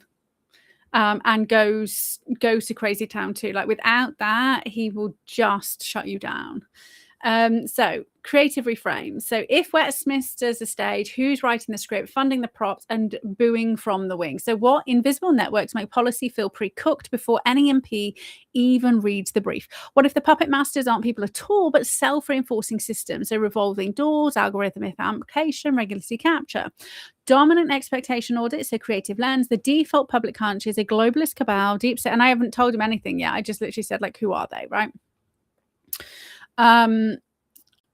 Deep state, Soros, WEF, but what if it's a chaotic hydra of competing strings, some pulling left, some right, some just yanking for shits and giggles, basically, or even emergent from technology and incentives rather than a smoke-filled room? So wilder reframes. What if the real master is data itself? Surveillance capitalism shaping what politicians fear or chase, or climate ideology as a new secular religion, or post-Brexit Brussels influence still operating through the back door via trade and regulation? So hypothesis generation. We have City of London Finance Nexus. The Remembrancer still sits in Parliament. BlackRock, Vanguard, Style Asset Managers, hedge funds, private equity, strings via pensions, bond markets, too big to fail leverage. Number 2, opaque UK think tank networks, Tufton Street Cluster, IEA, Policy Exchange, Onward Centre for Policy Studies, foreign funded or corporate backed. Ideas get laundered into manifestos before voters notice. Number 3, corporate lobbying machines. So banks, arms, so BAE, big tech, Google, Amazon, Meta, big pharma, energy giants, revolving door civil servants, and all party parliamentary groups equals quiet capture. Number 4, global supranational forums. WEF, Davos, Starmer, and multiple ministers have very deep ties. Bilderberg, Trilateral Commission, CFR, young global leaders, pipeline, and ESG investment rules. And again, I didn't like this is what Grok prompted and came up with. So mega donors and opaque funding for number 5. Recent surges to reform. So crypto whales, traditional party donors, property finance units for Labour, foreign linked money, Qatar, Gulf states, Chinese linked entities via intermediaries. Number 6, media and narrative controllers, Murdoch Empire, Telegraph, Barclay, Guardian Trust, BBC International Culture, online application, farms, algorithmic gatekeepers. Number 7, foreign intelligence and influence ops. So Russia, China, Roycroft Review, US, Five Eyes, Prussia, Israel lobby, Gulf monarchy, so lobbying and investment. 8, domestic institutions as hidden hands. So senior civil service, the blob, quangos, trade unions, so unite in unison, regulators captured by the industries they oversee. Hybrid crossbreeds, so finance and WEF, so green finance, mandates the lock-in net zero regardless of election results. We see that. Think tanks and donors, a single billionaire seeds an idea. 2, a think tank, through MP speech, 2, policy. Tech and foreign, so Chinese linked apps or data. UK ministers fear being labelled as anti-innovation. Media and intelligence leak smears or amplification that discipline politicians who step out of line. Algorithm and everything. So social media outrage cycles that force U-turns faster than any lobbyist. 10, even wilder, cross-fertilizations with no filter. What if AI algorithmic governance is the new puppet master, feeding politicians fear-based polling in real time? Post-Brexit, Singapore-on-Thames versus regulatory bustle strings still attached via trade deals. Climate lobby and energy corps is a pincer. One pushes net zero, the other profits from the transition subsidies.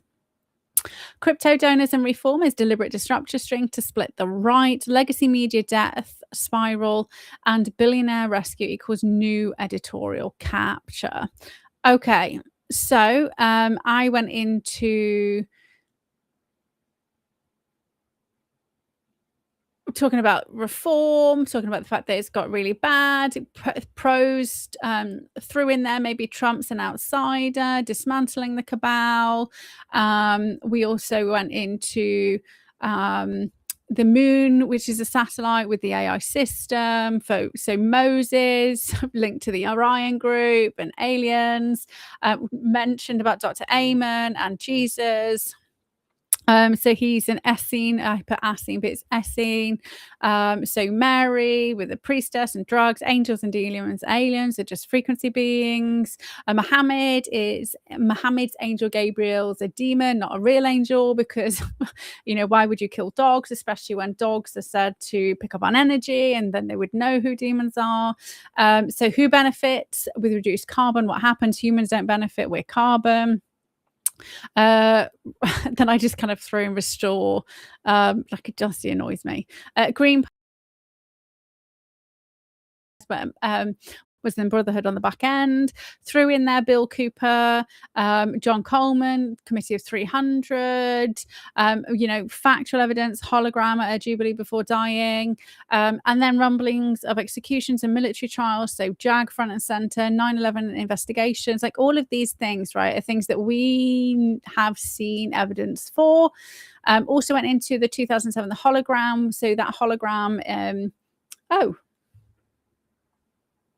I didn't tell it to swap. I don't know what I did. My apologies. So that is a complete replication of everybody online, everybody into an online avatar, right? So it was completed in 2007. So we all exist as a digital twin. Roman empathy, so energy harvesting, so that's with the slave. Mentioned original 6 chakras. There's no heart chakra. It's all been kind of faked up. So I went into psychopaths, MK Ultra, generational, necessary for influence by demons, and then linked back to SRA, Illuminati survivors. Singers talking about their demonic change once they've sold their soul. Starling, bad, good, who knows? And then, like I said, there's evidence that the moon didn't exist. And then Ingo Swann saw alien life on the moon. So just throwing out more information.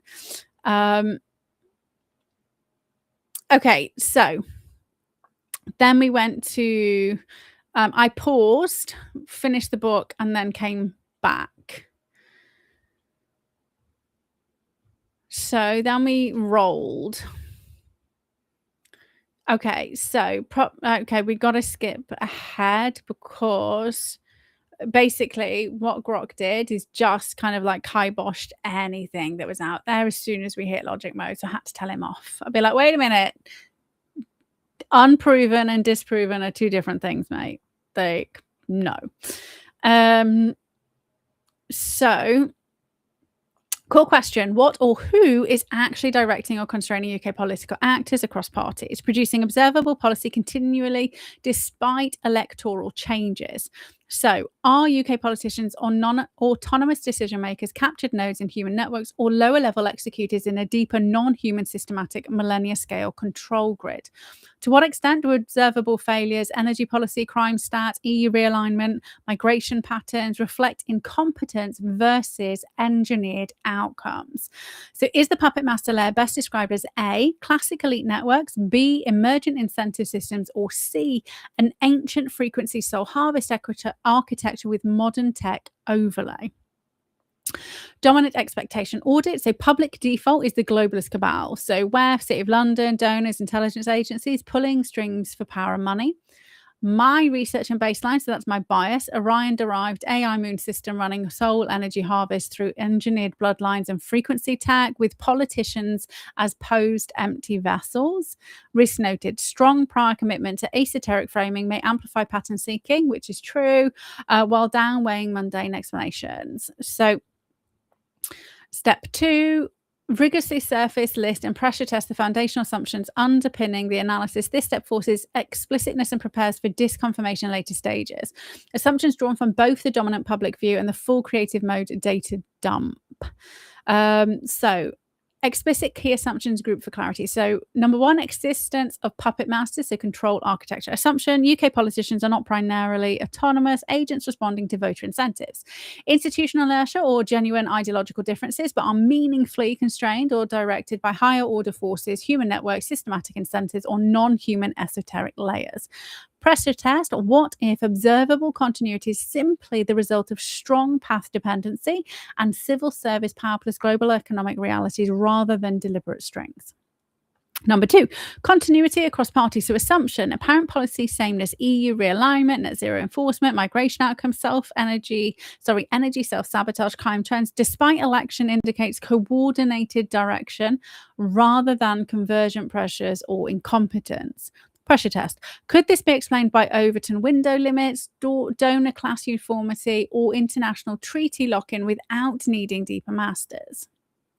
Number 3, nature of the control layer. So assumption, the deepest layer involves ancient frequency stroke soul harvest mechanisms. So Orion, Moon, AI, psychopathy, sorry, MK Ultra, possession, like all of that stuff with modern overlays.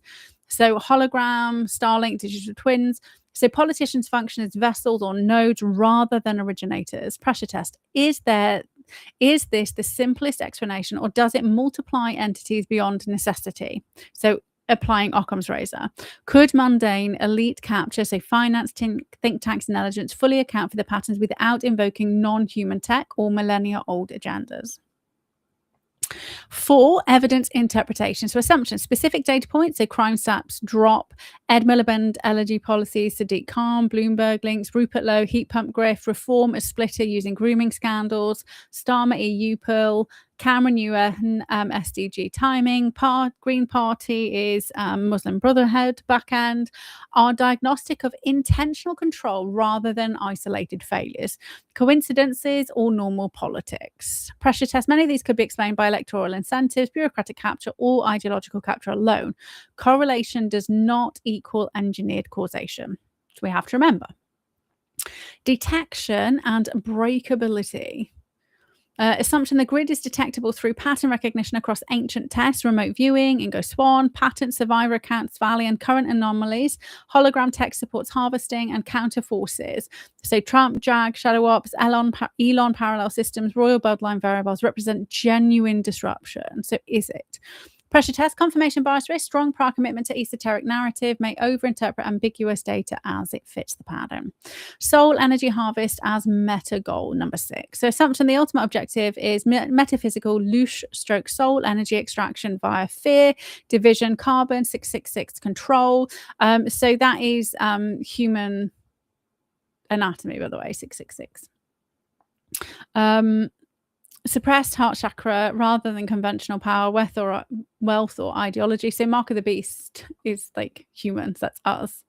I went through that like donkeys ago. Reduced carbon agendas serve decarbonization of the battery population. So pure test. This requires accepting non-materialistic ontology, materialist explanations, profit from green transition, geopolitical leverage, demographic replacements. Strategies may suffice. So several assumptions rely on extraordinary claims. So non-human, AI or moon, soul, upload tech, engineered generational psychopathy is universal vetting. These must carry heavier evidentiary burden in step 3 or 4. Mundane assumptions, elite networks incentives are more parsimonious, but may fail to explain the full depth of cross-error continuity that's been mapped. So flash insight trigger, core tension is between parsimonious human networks explaining more surface behavior and explanatory power. So only the deeper frequency soul model accounts for the millennia, scale, consistency, and specific ritual-like patterns. Okay, so This assumption sets risks underweighing Occam's razor while overweighing pattern recognition. So my self-bias check is strong researcher, dive for hidden unifying theories as an amplifier, right? So he's stress testing me and saying, okay, well, you found all this information, but this is kind of your thing, like finding patterns when patterns may not actually exist. And that's why it's the co-creating process. And again, that's why when you get it, it's going to force you to kind of like plug in your biases. Okay, so step 3. Structured high quality evidence base. Okay, so what he does wrong here is he literally just ignores all of my information. So he finds evidence for all of the other stuff and then just says all of this is just opinion. And this is why we kind of had a falling out this morning. But I fixed that bit. That's fine. So evidence list on the continuity nodes and outcomes. So UK Global Peace Index, we were 30th. And so marked around 30th now. We were 18th in 2014. Numerico Safety Index places UK between 86th and 87th. Worsened notably, right? High quality. Ed Miliband energy policies, pushing rapid clean power, small modular reactors despite cost of living pressures and global energy. So high, it's official, but risk of 3 manipulation, because what are they actually doing versus policy? Rupert Lowe's in there. He actually is owner shareholder in Alto Energy and Kona Energy, so heat pumps and battery storage. He's getting it twice, while his party opposes net zero mandates. Like, if people just looked into him, they'd stop pumping him. Elite Racehorse Farm noted in public profiles. So high quality, manipulation risk 2. Right, that's like, it's not made up, it literally just is. Sadiq Khan, Bloomberg, and C40 ties, multiple joint investments, partnerships with Bloomberg, high quality, again, manipulation risk 3. Shabina Mahmood, role and background, Home Secretary, Pakistani immigrant. High quality, the evidence, manipulation risk 2, just facts. Starman, EU re-engagement, incremental alignment moves, that's what he's doing. So high quality. So manipulation 3, right? So 50-50, spinning on the reset to keep implicate labor versus actually rejoin and do it, right? So how do we know? And we did his profile a bit ago, didn't we? That he actually just hasn't, he never knows what he's fucking doing. He just... Anyway, so those were actual hard bits of evidence. This is what he's just said is me, right? Essay is all me. Situational, like, this is just me. It's not. So historical claim, like median, it's not. It literally happened. Reform splitter literally happened at that time. WEF Davos, medium to high, manipulation risk 3, creative dump, low quality, right? Extraordinary claims, indirect interpretive, manipulation risk 5, right? So straight up, I said, nope, none of it's true. And I was like, wait. Okay, so what we end up with is these 4 hypotheses. And he's done 8, and we're only supposed to have 7. So it all went wrong this morning. So mundane elite capture, systematic incentive lock-in, foreign supernatural influence ops, controlled opposition and splitter dynamics, ancient frequency or soul harvest, hybrid tech and elite, incompetence and path dependency, or counter op and breakthrough in progress. So again, look, I fell out with this. We did it wrong again. It's just, okay, that's we got it right this time. Yeah, okay. Oh, but then he lumped everything together, right? All pieces of evidence got lumped together, and this is where I was like, well, wait a minute, why are you running them all independent? They need to be run independently. And what you see here is anything to do with 5, like, so ancient grid hypothesis, they were all marked red, and 5 manipulation. And I was just like, wait a minute, like, how are you saying that when like it's literally like this information is out there? Like you're just kind of saying it's all crappy rap. Oh, this is him telling me that we need to be careful about how much information we do at the same time. I keep trying to run it properly. So this is me saying, because he was saying, oh, you can only do 12 to 15. And I was like, yeah, but like that was before AI. I'm not running it. You're running it. So you can do more than me. Okay, so that's how we ended up with 20 to 40. That was based on Grok's advice. Okay, so this was me pushing back again. And this is where I discovered, okay, so what we need to do then is anytime we get something which is like made as a high 5, we need to run it as an independent. So we need to kind of disprove it, right? So rather than Grok just saying this is going to be like, we're going to mark this as, if this is true, then it's important, but actually like we just can't prove it's true. So we're just going to pretend it doesn't exist, which is what he was trying to do, which is fine. That's his job. That is like literally his job, right? We're trying to force Grok to do something different than what he's been trained, which is important because like that's his bias. That's how we work together. So what we ended up with a full report. So he reckoned that there's no single smoking gun puppet master. Instead, a self-reinforcing web of incentive networks and possible deeper mechanisms.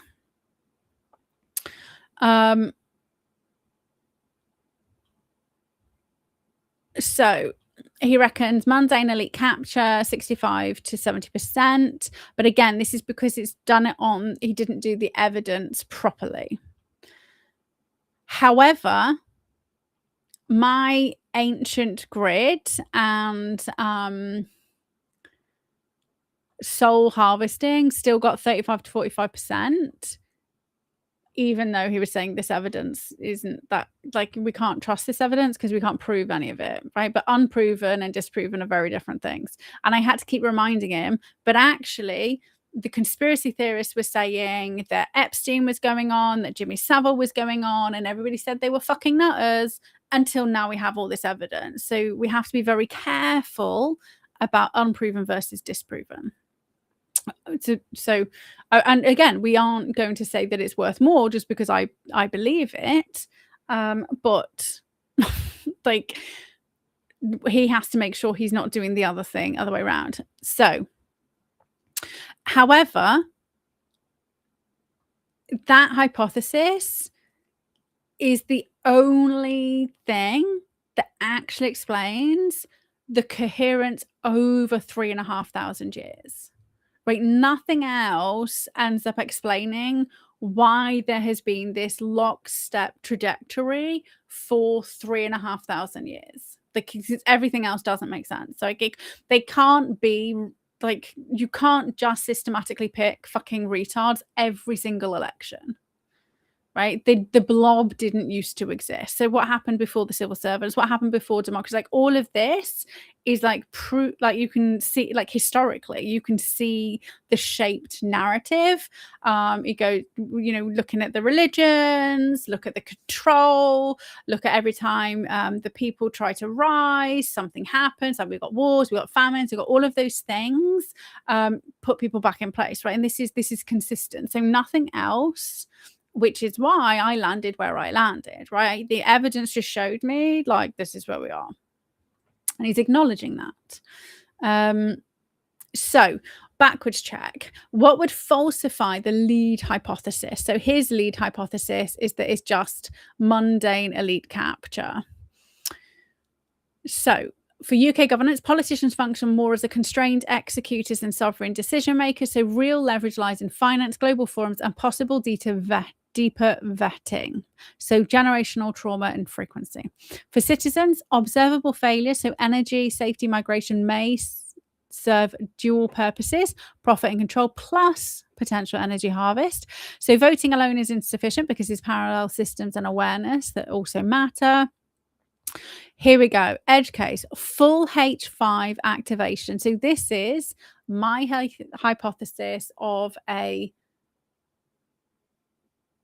global conspiracy for humans to be energy harvested slaves by aliens, demons, whatever you want to call them, negative entities since 3,500 years ago. So this is like Orion group landing with Moses. And if you've kind of been here a while, you'll heard me kind of like discover all this information, track it back, and like link it into other stuff. So if we get digital ID plus surveillance plus frequency tech acceleration, this hypothesis like becomes way higher up there in the probability, right? So pure mundane. If, however, 2628 sees genuine policy breaks driven by electoral pressure, deeper layers weaken. And we won't see that. Like, we will not see that. We have never seen that, right? We literally voted for Brexit and they slow walked it for the last 10 years. And now we're rejoining the EU. We're doing, the government are doing the opposite of what the people want, regardless of that. The people want that, right? So that will not come true. If it comes true, then potentially, oh, I forgot to ask the question about what if Jeffrey wasn't in there at all. Sorry, guys. We're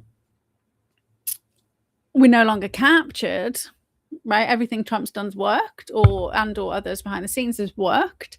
But if the global cabal is still in control, like, we will not see that, because we haven't ever seen that since Maggie. So who was definitely playing the game and using Jimmy Savile, who is like previous Epstein, right? I don't agree with it, but that's very obvious. Okay, so broader philosophical, so challenges materialist versus non-materialist worldview. So even partial validity of H5 reframes politics as metaphysical warfare. So watch points and timelines. So Q3, Q4, 26. So EU reset depth, net zero outcomes, London crime metrics, reform, green tech, consistency. So this is what we need to watch out for. 27 milestone, any verifiable corroboration on Swans Valley or hologram claims or sudden holographic political anomalies. Like, so he says hologram claims, right? And this is where I was like, wait a minute, I'm not claiming the Queen was a hologram for her Jubilee. We were literally told that, and that literally happened. That's not an opinion. That is a fact. And this is where I flagged, you looked for evidence for all of the other stuff, but he just ignored it. Like, that was he just looked for evidence, and then he just went, needs evidence. And I was just like, wait a minute, what? So then I was like, okay, well, we want to corroborate the claims. So he started going into Vedic text. So he went through all of the main ones and said, right, okay, now we need to, I forced him to look into it. So Vedic texts, and I uploaded so I started to do a deeper analysis, which is where I was up to. So I was like, okay, but you're saying this is, so basically he'd said, if 3 or 4 of the things that I proposed turned out to be true, my hypothesis 5 becomes the most probable, right? So at the moment, the evidence potentially isn't there, but it's still at 35 to 40% probable. As soon as 3 or 4 things are proven and can no longer be disproven, like, or just bashed away as unproven, then it becomes more probable. Like, it comes to the top. So we have, and I was just basically going through each of these at the time. I go, well, here's the evidence of this one. So Valley, this person, actually, we have got, so she is weak, not just because it's single source, but actually she kind of disappeared. So she did like this, she kind of like splashed onto the scene, she did all these sensational stuff, and then she disappeared. And there was lots of stuff saying that obviously, you know, she's fake, but that could be disinformation itself. But basically she just disappeared. And then other survivors' testimonies kind of mirror it, but again, survivor testimony, so how do we know it's really happening, or whether this is something they're being told repeatedly and being told repeatedly as children and then believe it's happening, right? So how do we know whether it's actually happening or potentially not happening? So if you think about the MK Ultra stuff, the only information we've got left is the stuff that they didn't get rid of. And most elites don't go, but this is how we train people. So I have personal insider knowledge because I've spoken to survivors and treated survivors. And I heard all their testimonies before I found all this shit out, right? I went looking for this stuff because I was like, this stuff they're telling me is like fucking insane. And then I fell down the rabbit hole to find out it's not just them. Like this is a documented thing over decades. So Ingo Swann, he was in the CIA program. Actually, he wasn't just in it, he ran it with Hal Puthoff. Like, he was the most, so the most successful one was Scientology. And somebody said Ingo Swann was a Scientologist, but I never came across that information. He was in the UN, he was an artist, and then he kind of got into this program. The guy who got murdered was Scientologist. And then there was also a female photographer who's never been named publicly. She was always just known as the like they don't know what her actual name hasn't been published. So his book Penetration goes into the moon's dark side, but say that this is there's no public physical proof, right? Which is, we haven't seen it yet. Hologram patent for full replicas. I need to remember what it's called. That's where I'm stuck. I got to here and I was like, fuck, I can't even remember what it's called. So I need to go find that one. So what I need to do is go and plug these things in. So Law of One, Orion Group, Moses Timeline, low and manipulation risk 5, which is fine. There is no way to independently verify. It doesn't mean it's not true, but it's just got a very high manipulation risk, and it's, you know, it's channeled, right? So how do we know? Well, how do we know it's true? And also we have to remember that they initially trained as to do it as a CIA to kind of fake it all, and it all kind of came out afterwards. But when they were doing the fake experiments, they never succeeded. So there is a bit of hinkiness around them. However, I found like lots of texts and documents from before them. So whether they've just like stolen the information and said it was channeled. So there was lots of verifiable different documents. So that's why I love archive.org. So lots of the stuff that they said in Law of One, we found out was true like 20, 30 years later. So the undersea bases, the sky bases, the stuff on Russia, so there's lots of stuff in Law of One that now came out, like which was only available, I mean, classified information. So again, could still be porcupying. Who knows? Who knows? So carbon 666 interpretation. So carbon 12. So 6 protons, 6 neutrons, and 6 electrons. So he says it's low, it's symbolic, poetic, but weak as diagnostic, which is fine. But removing carbon as is better for silicon-based life form, which is AI, right? Queen hologram. Right. So now he says it's high. Manipulation risk 1. Like, I think that's the only one I've ever seen. So widely reported and video documented. It was projected archival footage illusion, modified Pepper's ghost, not true hologram in the Golden Carriage. So confirms elite use of advanced projection technology, symbolic of holographic leadership, but not foolproof of soul replicas, which is fair enough. So mundane stroke text, so Queen hologram digital strongly corroborated. Historical esoteric rows, partial single support, but lack multi-independent verification.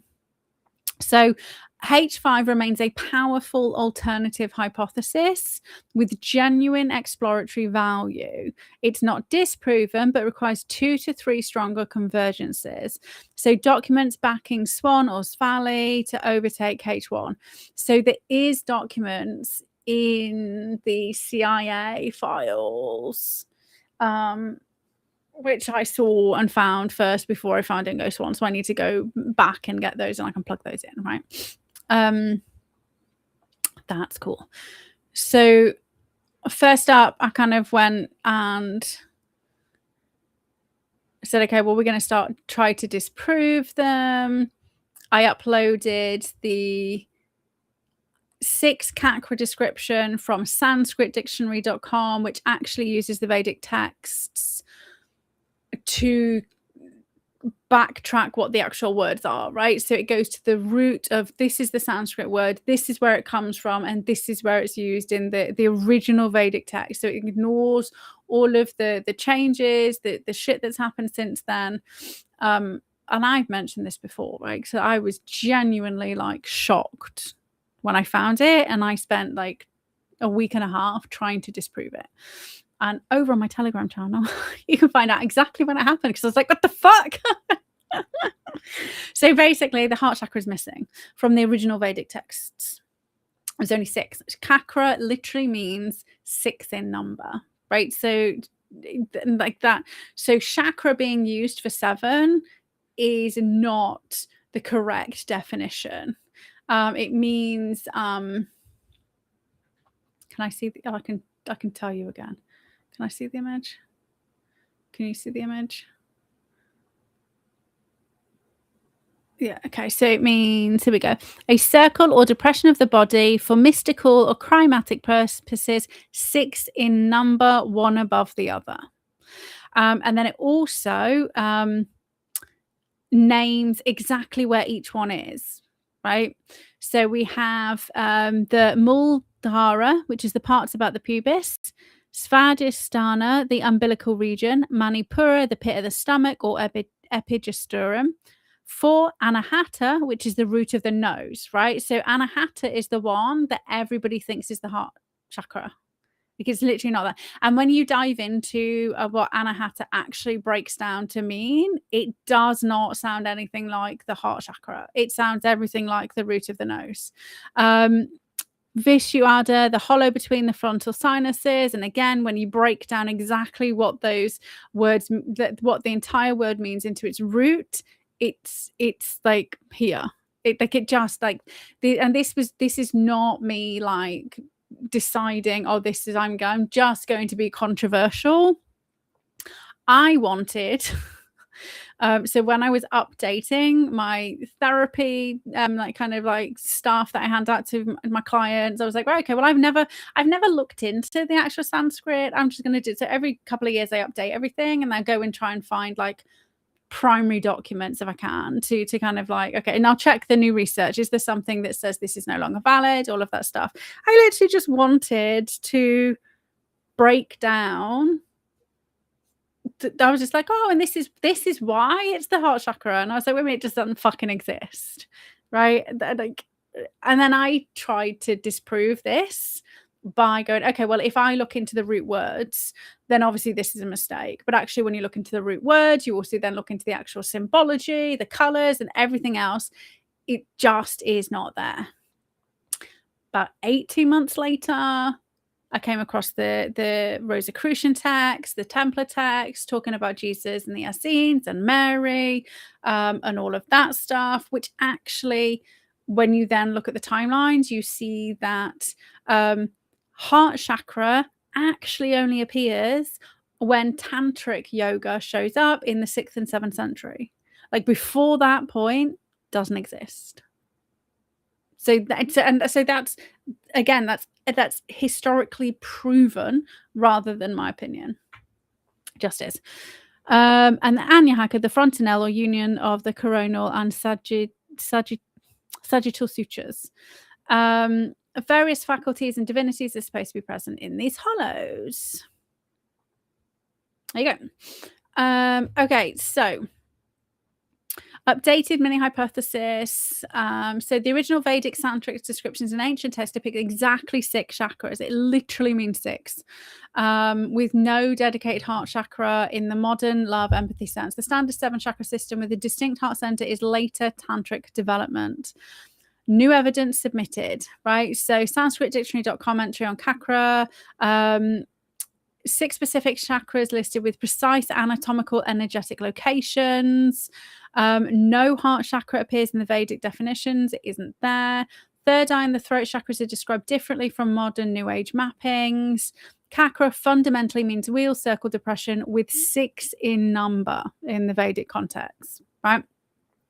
So active disconfirmation attempts updated. So does early Vedic text contradict the 6th chakra description? No. It aligns with scholarly consensus on pre-tantric systems. Is this a translation error or selective reading? Unlikely. The dictionary lists concrete Sanskrit terms and locations. My investigation trying to disprove it and finding it strengthened as credibility through attempted falsification. Has the 7 chakra model with heart center been retroactively projected onto the Vedas? Yes. This is now the stronger finding. The heart chakra as love center is post-Vedic tantric innovation, roughly 6th to 7th century CE onward. So this claim survives aggressive testing with high confidence. So there we go. So now it's dropped to manipulation risk 2, one of the strongest linchpins in the entire matrix. Diagnostic impact on H5 significantly strengthens. It provides a credible historical basis for the idea of an engineered or incomplete energy system, so missing empathy and love, that could have been deliberately or culturally modified later.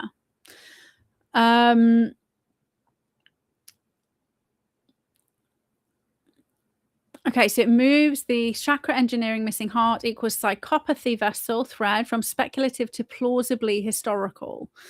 So then we're going to run it on all of the next one. So then we did Svali, and this is what we found out. Like, so Svali is a pseudonym, identified as Sherry Waldrop, claims of birthplace, Germany versus US family.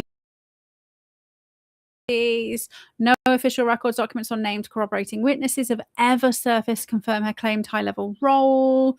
Testimony single sourced. It is no external independent verification, such as court records, declassified documents, multiple names, confirming the exact same 3-stage protocol. So the 3-stage protocol is with regards to done it again. I'm not even swapping this.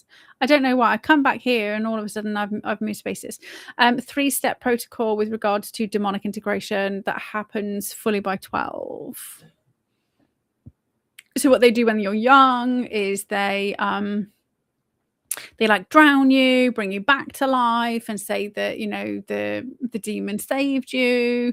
You need to like incorporate it, and then a few years later, same thing happens again, and it makes it stronger. And then age 12, you have to sacrifice a baby. And then that's it. It's like complete demonic possession. That's the theory. That's what lots of SRA, Illuminati-based generational ritualistic individuals also say. But, you know, anyway, so dedicated skeptic site says Svali's a fraud, present timeline, biographical context. Some researchers classify as unverified or potentially fabricated. We don't know. So she disappeared 2006, 2007. No follow-up evidence has emerged either way. So possible genuine survivor testimony mixed with confabulation, which is common in severe trauma. Possible disinformation, embellishment for attention, ideological reasons. No physical or documentary proof has ever been produced despite the extraordinary nature of the claims. So this claim doesn't fully survive aggressive disconfirmation or any single source unverified testimony. So it still says manipulation risk 5, and still says red. but is a linchpin, right? So this, if it's proven true, then obviously H5 has got more weight, but at the moment we can't prove that true. Yeah, let's do Swan next.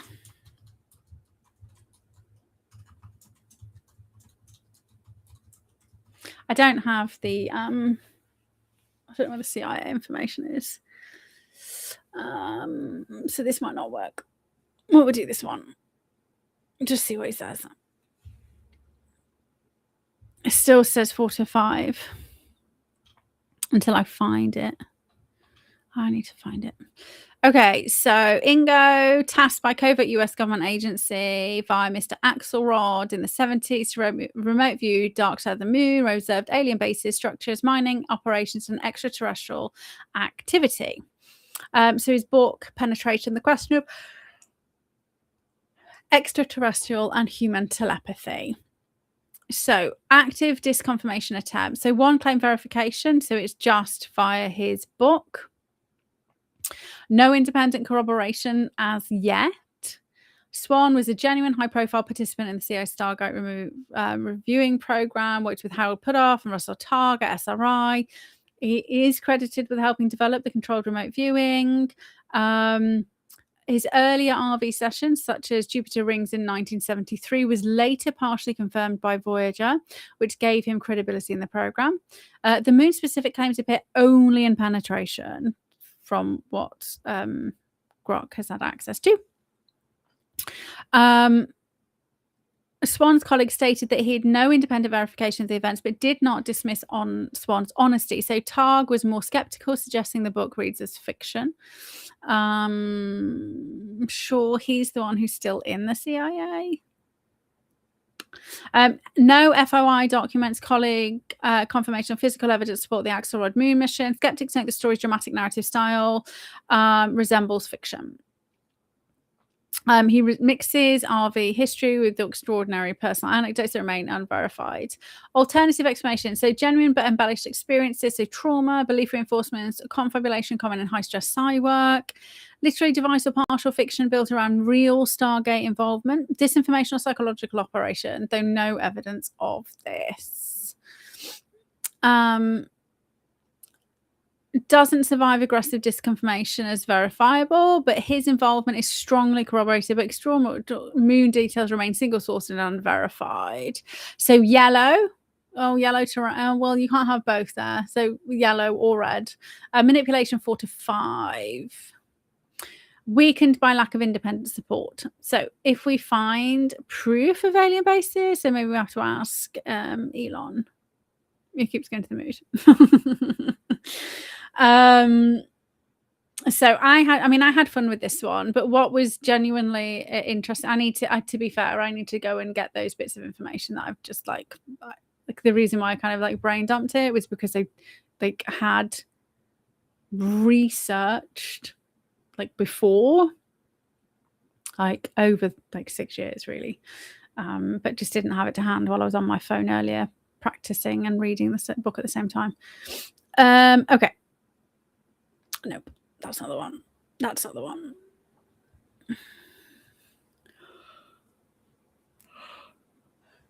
You know what? What's it doing? I don't understand. What is it doing? Why won't it? I don't understand this thing. Why does it keep hiding me? The fuck? Like, I don't want to just talk to you like a big black screen. Like, that's really fucking rude. Why won't it? I can't even delete it. There we go. Hide it. There we go. What the fuck? I don't even know. Okay, so I hope. Oh yeah, no. What? Okay, let's do this Epstein before we finish. Right? What am I asking? What if he? Epstein, is he alive? What if he wasn't in there at all? Just waiting for it to swap over. 2 secs, peeps. And he was bait, who benefits? What if Epstein wasn't in the cell at all and it was all staged as bait to capture bad actors? Who benefits? What if? Right now I've only just figured out how to freaking get rid of the thing. Now I've got to work out how to do it again. It's fine. At some point, I'll get a handle on all this. Here we go.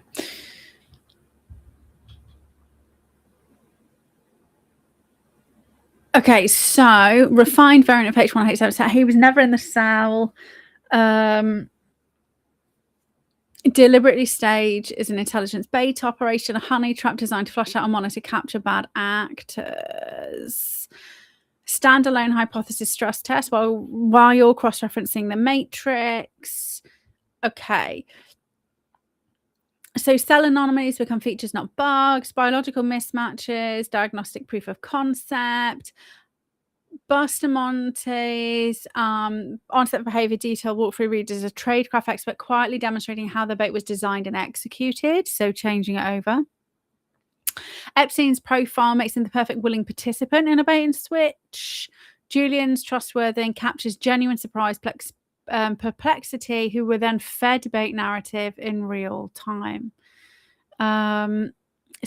Number 2, staged Epstein in cell scenario would require pre-positioned double or empty cell, controlled leaks and surveillance, public narrative as a cover, psych profile alignment. So it aligns with him. So who benefits? So primary beneficiaries, high likelihood. So US intelligence community, CIA, FBI, NSA elements, maps the full Epstein network in real time, who tries to kill him, who tries to extract him, who panics. Bustamonte's ex-CIA background and the timing, Iran war breaking out during filming, adds geopolitical texture. Epstein becomes a continuing source rather than a liability.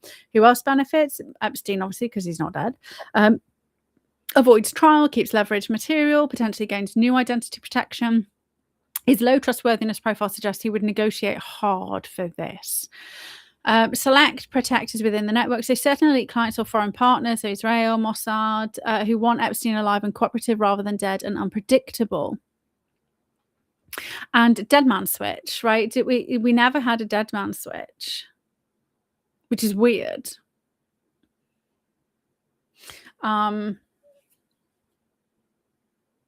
Because I fucking would. Because it's not like he was just doing it for a few years. Like back in the 80s, he had 40 years worth of blackmail. 40 years plus, right? Secondary beneficiary. So broader deep state institutional actors discredits conspiracy researchers by feeding them a he's dead narrative while the real operation runs, maintains elite impunity by controlling the narrative. Foreign intelligence services, if Epstein held compromise on US figures, controlled extraction, lets them continue harvesting it indirectly. Who loses? The public. Always us. Victims, always them, seeking full accountability. Any bad actors who took the bait and were identified and monitored. The official rule of law facades further erodes trust. So evidence for and against. So supporting signals. The cell unusual L shape and vent was known internally long before the death. Bustamonte's unusually detailed calm exfil walkthrough feels like teaching lesson rather than speculation. No verified independent DNA on the body. Post-death associate patterns look like managed cleanup. Counter signals disconfirm as no whistleblowers come forward with direct evidence of a pre-staged empty cell. Medical examiner staff would have to be complicit or duped at multiple levels. I don't think that's hard. Logistical risk. Maintaining the fiction for 7+ years without leaks is extremely difficult, but not impossible. And it depends how many people know, right? If it only takes 3 people to exfil, and that's what Andy kind of proved, not necessarily in the same way. We really should have remembered to do this after talking about Epstein. There was, what was it, 50-60% chance that it was done that way. So it would only need 3 people, maybe 5 people together.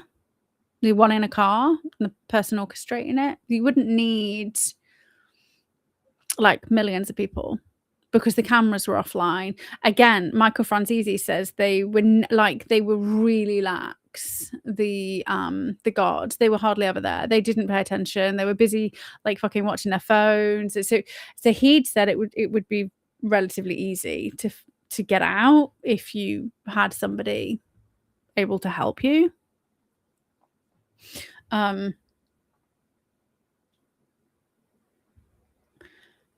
So edge cases, partial bait. Epstein was briefly in the cell, then swapped early with the suicide stage afterwards. Failed bait. The operation was intended as a trap, but Epstein was killed anyway by an undetected actor. Meta layer. The discovery shoot itself was part of the bait, feeding the public narrative while real ops continued. Ooh. Number 5, strategic implications and lessons. If this empty cell as bait variant holds, it reframes the entire Epstein saga as live intelligence operation rather than a one-night failure. The public suicide becomes the most successful cover story in modern US history, protecting assets, mapping networks, and discrediting skeptics simultaneously.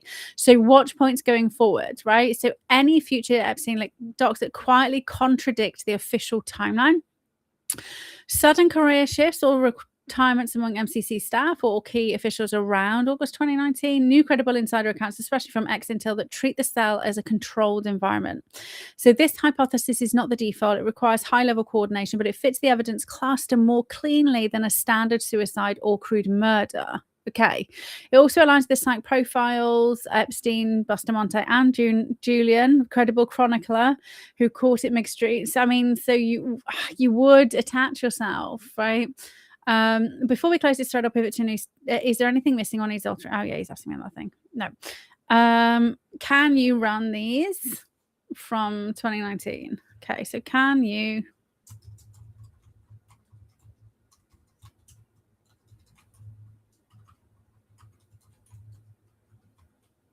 To now, because we've got shitloads of fucking documents. I wonder when that happened. And then I will probably go to bed. Actually, I made a, what's it called? Forest fruits. Four berry medley strudel. So I'm going to go and make some custard and have strudel and watch some shit TV and then go to sleep once we run this. But do let me know. Okay, so based on so there was 2 scenarios we ran tonight. One was, is Epstein alive? Again, 100% alive. How he's alive is up for grabs, or up for a debate. So what do you think? Do you think Epstein was alive, or do you think we're now being spun a narrative? Oh, Grok said no. Maybe he's just too busy. Maybe lots of people are kind of like speaking to him at the same time. Or what's your hypothesis on the global narrative, right? Is it aliens? Is it they're pushing aliens now? Like, so are they doing that to cause disinformation, misinformation? Are they do you stand by global puppets? I just don't think they're not intelligent. Like, they're really not intelligent enough. They are puppets. Even the globalists are the puppets, right? I've told you before about watching George Osborne be like completely different. Like, having worked with people with DID who literally switch, like, that's how they behave. Like MK Ultra, like multiple personalities, not aware of what's going on. So they can't be in control. And so it's generational control method. So they're not even like Rothschild, the Queen, like all of them. They are humans. The humans aren't in control. Those humans that we know aren't in control at all. I don't think he's going to do it. That's fine. Grok's tired tonight. Given up. Yeah, it's not running. So yeah, I hope you've enjoyed this evening. Like I said, as soon as I can force Grok to run the matrix properly, and then if it still to be silly, I will get a I will test variations of prompts, like in like extra mini prompts that forces it to run it properly. So if you have to, there's that extra kind of like catch prompt. There must be a way to force. Anyway, I'll have a play. Like, so basically, the prompts are ready for you. Like 99%, 95% ready. So and then once it's just on GitHub, you can just use it. And enjoy. Like it's gonna be so cool with so many of us being able to literally just like fucking stress test and test this stuff out. Like great ones that would be like the terrorist attack, right? Is it a false flag? Is it not a false flag? 7, like you can even do like past historical ones like 7/7, like 9/11. Like this is the shit. Like I say, this is the shit. This is literally how they do it, or used to do it. Right when they're more sophisticated, they will be using AI. But I think that the biggest thing was actually seeing what to look out for, and so you can start to see how they're going to shape. Then, so when you can kind of figure out what the narrative is going to be, like how are they going to shape it differently? Because they will pick one of those hypotheses, right? So if those are the most, if those 7 are the, because it will only do 7, which is why I did it wrong. So 7 is plus or minus 2. So the magic number with the working memory. So it's, the hypothesis is about how many different hypotheses we as humans can actually have in our working memory at the same time, right? How we need to be able to keep thinking about and competing these different things off each other. So they will be running this sort of thing, and they go, okay, well, which one of these can we frame? So they won't be doing it necessarily as like this one. Which one of these is like most probable? They're like, right, this is what we need to do. What other hypotheses can we run? Which one is which? What information do we need to have out there to make this hypothesis the most credible, right? And then they just fucking manufacture it. So it's our job to just fucking bash it down. So I had hoped it was working better because, and I say working better, they just hadn't needed me to spend like relentless number of hours trying to fix this last fucking 5%. But it's okay. It's fine.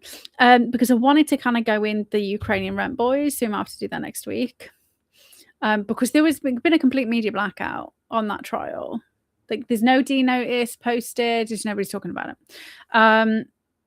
I definitely agree with Grok's analysis. Like they will not, like they are just going to fucking slow walk this out. But also on Lucy Letby. So back when she was going through the trial, I was like, she's 100. She didn't do it. Like this doesn't make sense. She literally was not there for a lot of the other deaths. Right. So if you're saying there's a pattern based on her being on site, but you're ignoring the deaths when she wasn't on, like you can't do, like you just can't do that. So I've been watching a few of the Lucy Letby stuff and learning more about it. So I wanted to do that one, but what I want to know is why the doctors aren't why people aren't being rolled up for perjury. That's what we need to kind of ask more of, is if people are like blatantly knowing, like it's blatant lying, like provable lying by some of the doctors, by their own like emails. Like, what they said on the stand is not what they documented in the email, so they're lying somewhere. I wanted to do the Lucy Letby stuff because it's been back in the news this last week, so topical. So I'll run that next week. Definitely watch a bit more of that, but do let me know, like, you know, next week you'll be able to kind of like run it. And I'm excited to see what you run, right? So if you are following me, or I say follow me, if you're joining me on Telegram, and once you're kind of using the prompts, like, do let us know what you're kind of like, right? It's freaking, this is the light. The microphone, I have like random purple streaks. Let us know what you run, right? Because if we're all doing it together, we collectively become unstoppable. Also, if anybody knows John Kiriakou, that would be cool, because I am thinking about maybe like spamming him with the AI agent and profiler. I would love to get, so if we could get him to like test it, like it's like an actual spy, right? Like he could, like, that would be cool. But you know, I just want to pick his brains. That's so it was really interesting, because the last 6 months or so, I was just like, I'd love to be able, I wonder whether I could get him on to like teach us how to do analysis. And then, as always, the universe chimed up and was like, hey, here's the book that does it. But that's kind of like, I've been trying to figure it out for ages. Like, how are they doing it? Because then if we can replicate what they're doing, it's going to make our lives easier.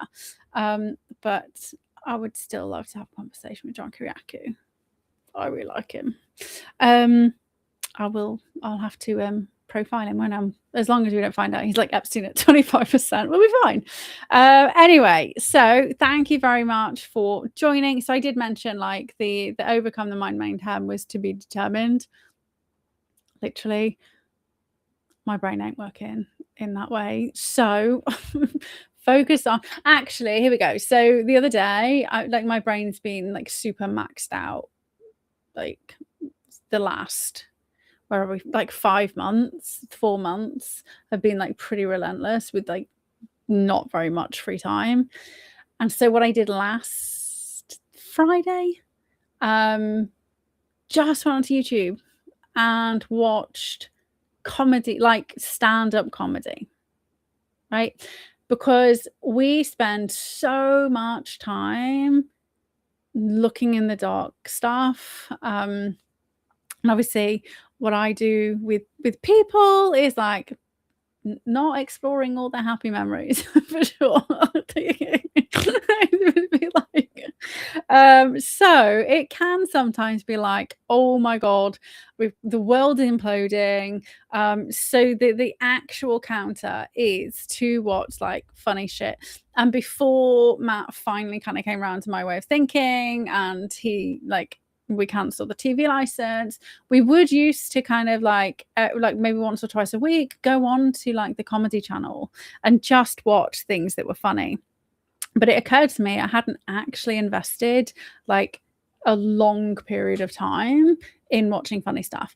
And I was watching Matt, oh, what is his name? And then I think he might be a fucking lefty, so that was a bit depressing. But he was quite funny. Here we go. Matt Rife. I